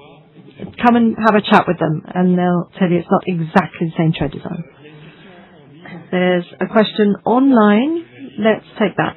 Michelin brand is strong and recognized, reliable, but as far as innovation goes, speed is important to be successful. So, at the beginning of innovation, we are not necessarily up to standard. How do you see that duality, the strength of the brand, less robustness in innovation? Philippe, I think that's a question for you.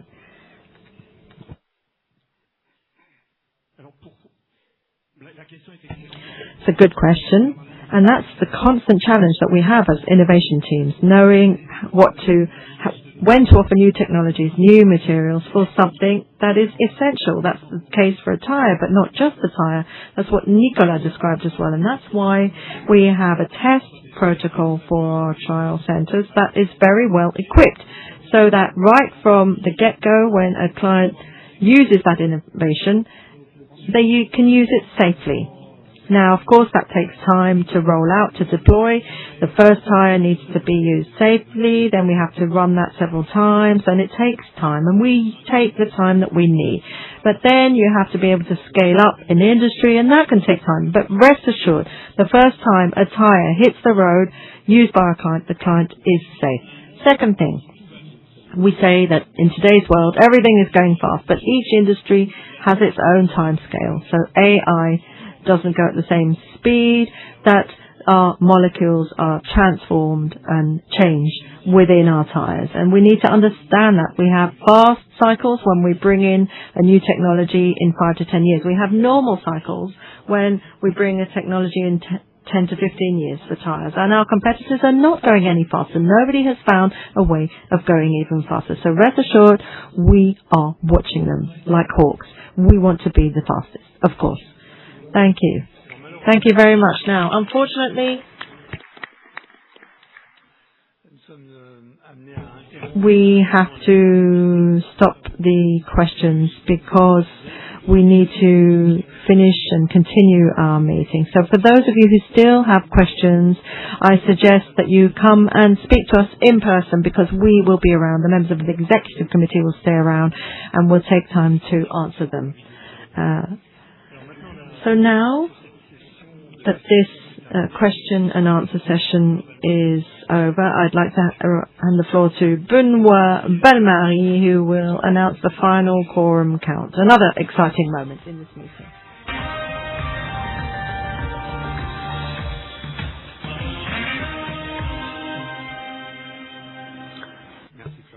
Thank you, Florent. In order to validly deliberate, our ordinary general meeting must reach the legally right quorum of 1/5 of the voting shares. According to the count provided to me, a quorum is present since out of 681 million tires, we have 470 million. So we have the required quorum by over 136 million shares. So for our extraordinary general meeting, it has to be 1/4 of the voting shares is the quorum. This gives us a threshold of over 170 million, which is well exceeded since we have 471,710,510. Under these circumstances, both our ordinary and special meetings are validly constituted.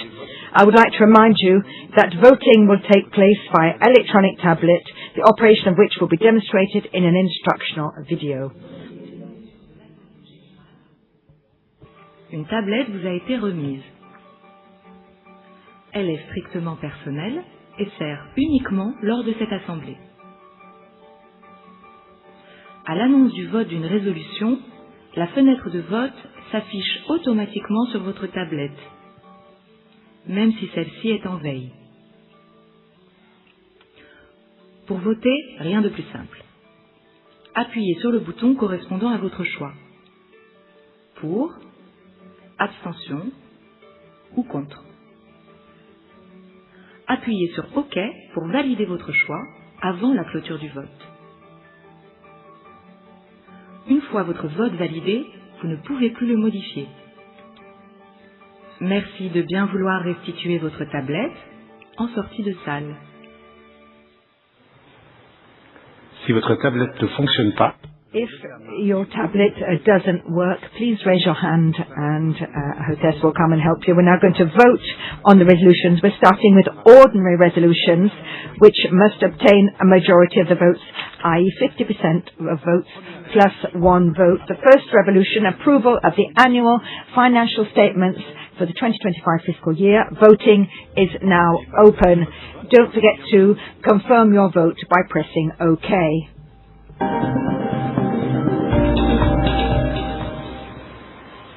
le scrutin est clos. Voting is closed.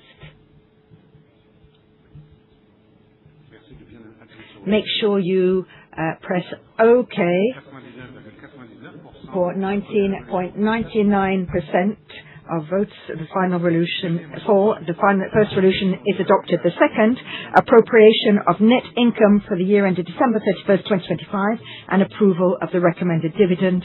Voting is now open.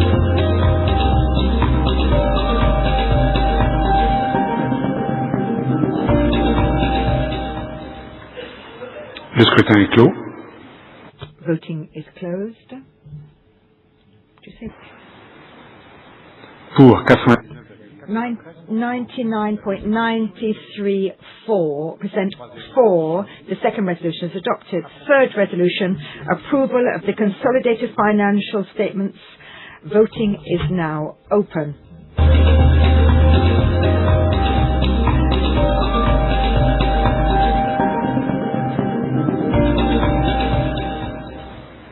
Le scrutin est clos. So the voting is closed. So the number of votes for, so in favour, 99.98%. So the third resolution is adopted. Fourth resolution, related party agreements. Voting is now open.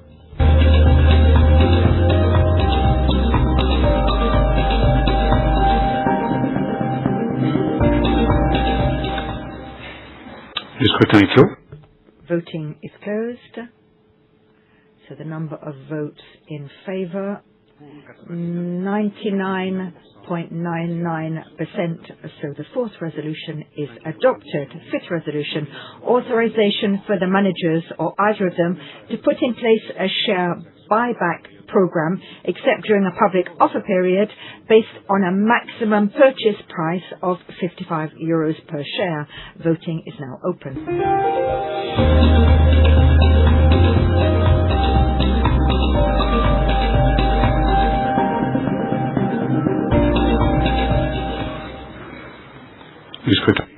Voting is now closed. So in favour, 99.75%. So the fifth resolution is adopted. Sixth resolution, approval of the compensation policy applicable to the managers. Voting is now open.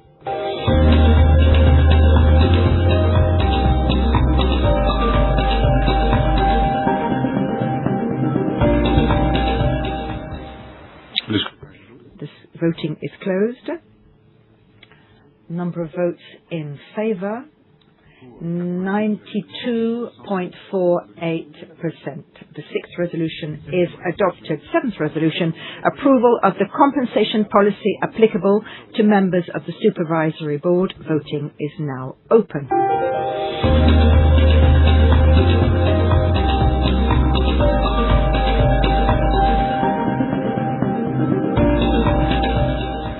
Le scrutin est clos.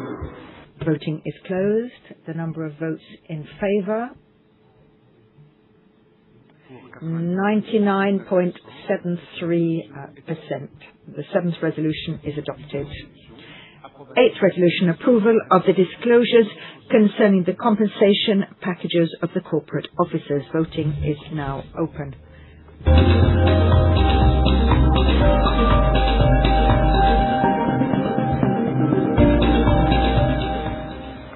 Le scrutin est clos. Voting is closed. The number of votes in favour, 98.10%. The eighth resolution is adopted. Ninth resolution, approval of the components of the compensation paid or awarded to Florent Ménégo for the year ended December 31st, 2025. Voting is now open.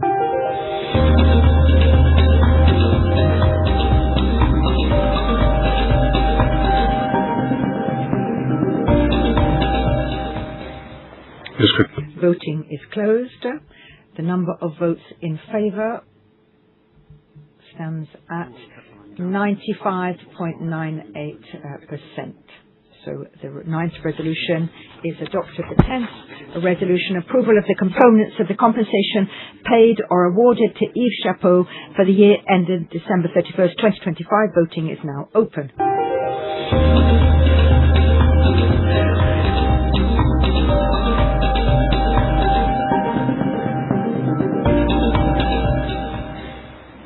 Le scrutin est clos. Voting is closed.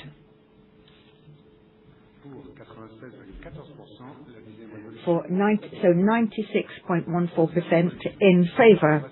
The resolution is adopted. Approval of the components of the compensation paid or awarded to Barbara Galibar for the year ended December 31st, 2025. That's 11th resolution, and voting is now open. Yeah.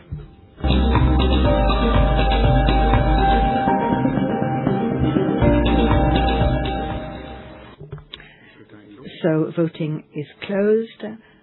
The number of votes in favour stands at 99.87%. So the 11th resolution is adopted. The 12th resolution, election of Philippe Jacquin as General Manager. Voting is now open.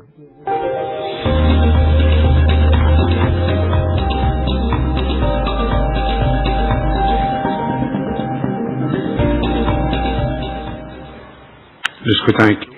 Voting is closed. The number of votes in favour, 99.66%. So the 12th resolution is adopted.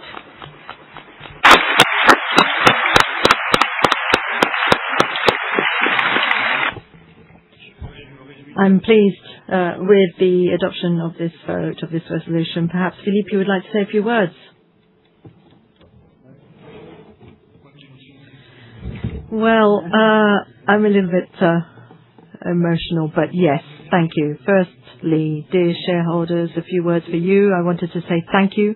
Thank you for that vote in favour, and thank you, and also respect for those who voted against.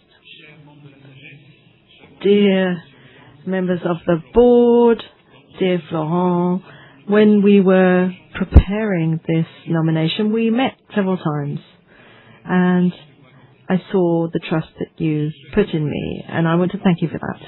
I want to say that I will draw strength from it, courage, determination, when I carry out my responsibilities, and I know how important that is.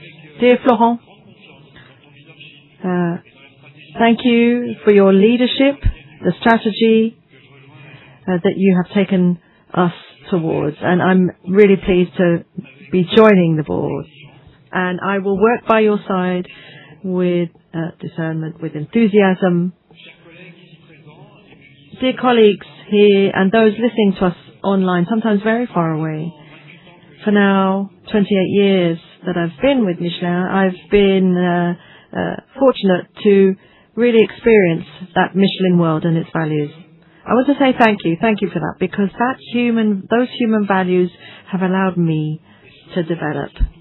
And I want to tell you that I want that human model to really remain at the heart of our strategy. And of course, I would like to congratulate you, Yves, and say a personal thank you to you for the last few months and this time of transition that we've had together. I also want to wish you every success for the future. Good luck.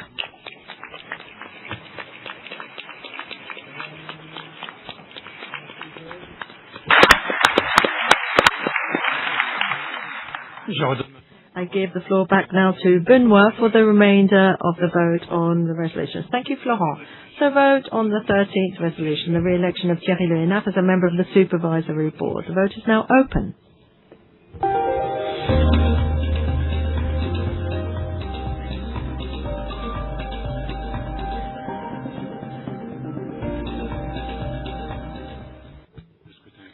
And voting is closed. The number of votes in favour is 98.93%. The 13th resolution is adopted.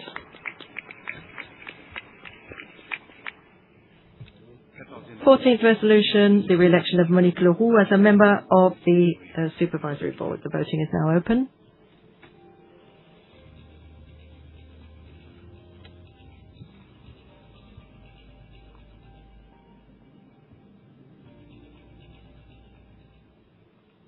Voting is closed. Number of votes in favour, 98.01%. The 14th resolution is adopted.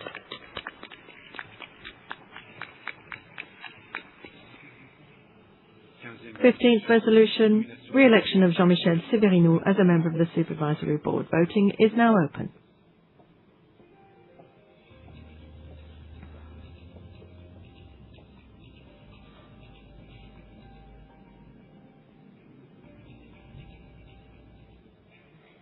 Voting is closed. Number of votes in favour, 96.53%. The 15th resolution is adopted.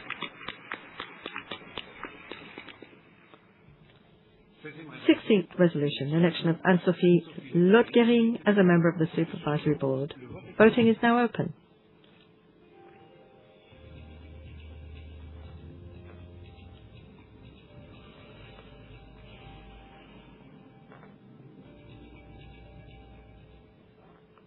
Voting is closed. Number of votes in favour, 99.58%. The 16th resolution is adopted. So we're now going to proceed to the vote on the extraordinary resolutions, which, as I remind you, must obtain 2/3 of the votes. 17th resolution, authorization for the managers or either of them to issue shares and or equity securities carrying rights to other equity securities and or securities carrying rights to shares with preemptive subscription rights for existing shareholders. The voting is now open.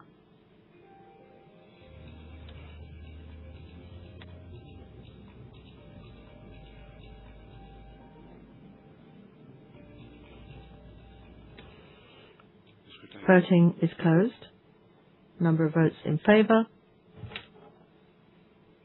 93.22%. The 17th resolution is adopted.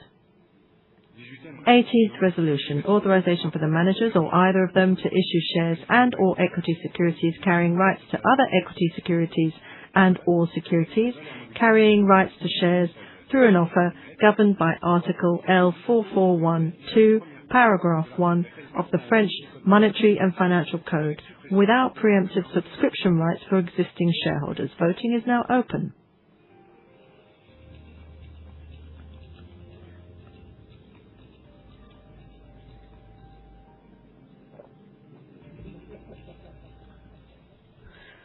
The vote is closed. Number of votes in favour, 94.56%. The 19th resolution is adopted.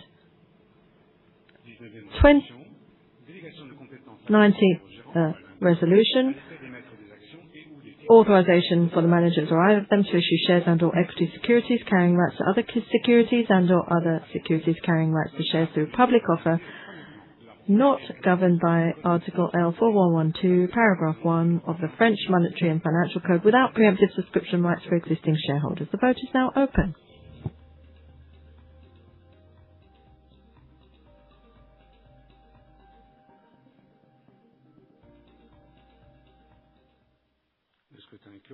Voting is closed. Number of votes in favour, 92.53%. The 19th resolution is adopted. 20th resolution, authorization for the managers or either of them for issues of shares and or securities carrying rights to shares representing up to 10% of the capital in any 12-month period without preemptive subscription rights pursuant to the 18th and 19th resolutions to set the issue price by the method decided by the shareholders' meeting. Voting is now open.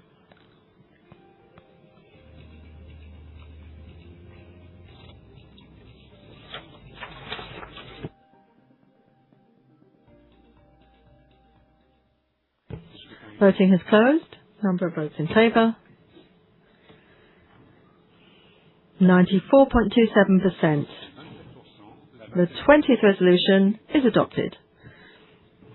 21st resolution, authorization for the managers or either of them to increase the number of securities to be issued in the event that an issue with or without preemptive subscription rights is oversubscribed. Voting is now open.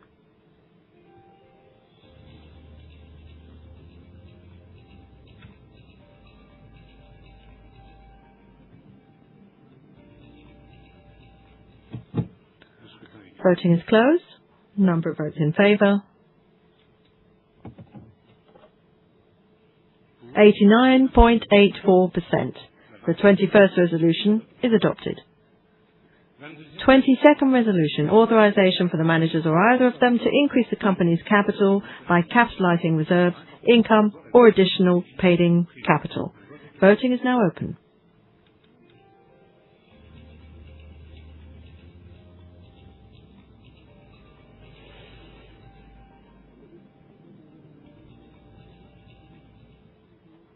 Voting is closed. Number of votes in favour: 99.81%. The 22nd resolution is adopted.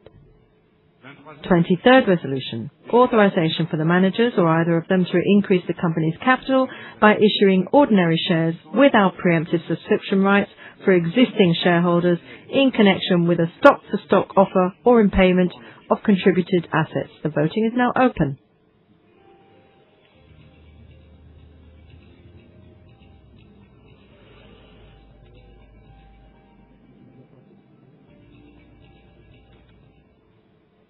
Voting is closed. Number of votes in favour: 94.43%. The 23rd resolution is adopted.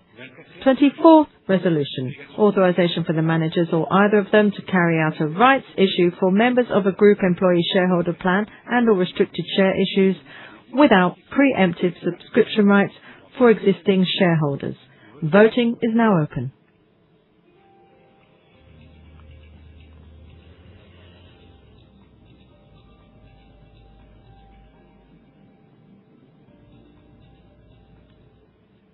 Voting is closed. Number of votes in favour: 99.14%. The 24th resolution is adopted. 25th resolution, blanket ceilings on issues of shares, securities carrying rights to shares or debt securities. Voting is now open.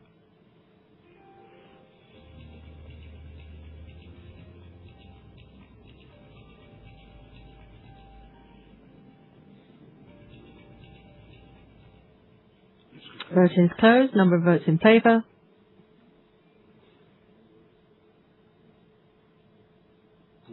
94.01%. The 25th resolution is adopted. 26th resolution, authorization to grant new or existing bonus shares to the employees and the managers of the company and the employees of group subsidiaries without preemptive subscription rights for existing shareholders. Voting is now open.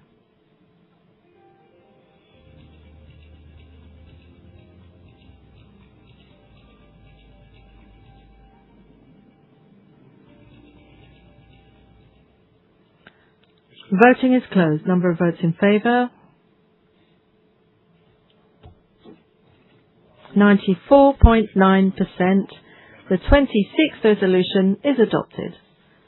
27th resolution, authorization for the managers to reduce the company's capital by cancelling shares. Voting is now open.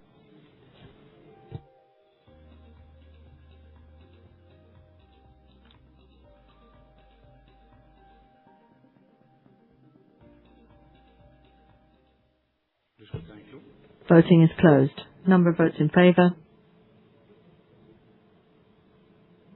99.61%. The 27th resolution is adopted. 28th resolution, alignment of the bylaws with Government Order Number 2024-934 of October 15, 2024. The vote is now open.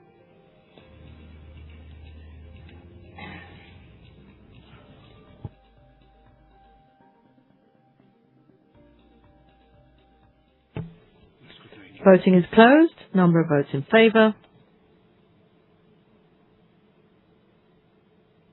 99.99%. The 28th resolution is adopted. 29th resolution, alignment of the bylaws with Decree number 2026-94 of February 13th, 2026. Voting is now open.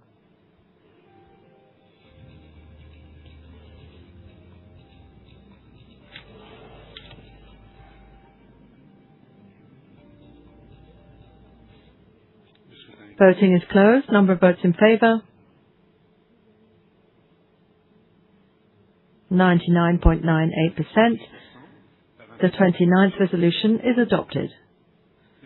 And final resolution, the 30th resolution, powers to carry out formalities. The voting is now open.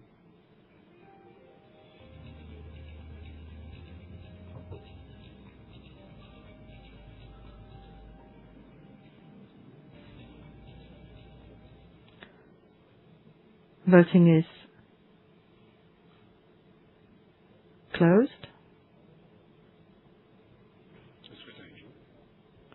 Number of votes in favour: 99.99%. The 29th resolution, the 30th resolution, is adopted. Well done.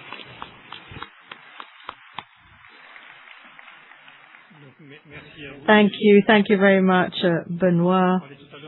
And I talked about the symphony of materials, but the symphony of resolutions, that's another kind of symphony, isn't it? Thank you very much, Benoit. It's amazing to watch you reel off those resolutions. It's amazing. We want more complex resolutions, actually, to hear you say those. Okay, well, thank you, Benoit. Now, being no further business on the agenda, I hereby adjourn the meeting.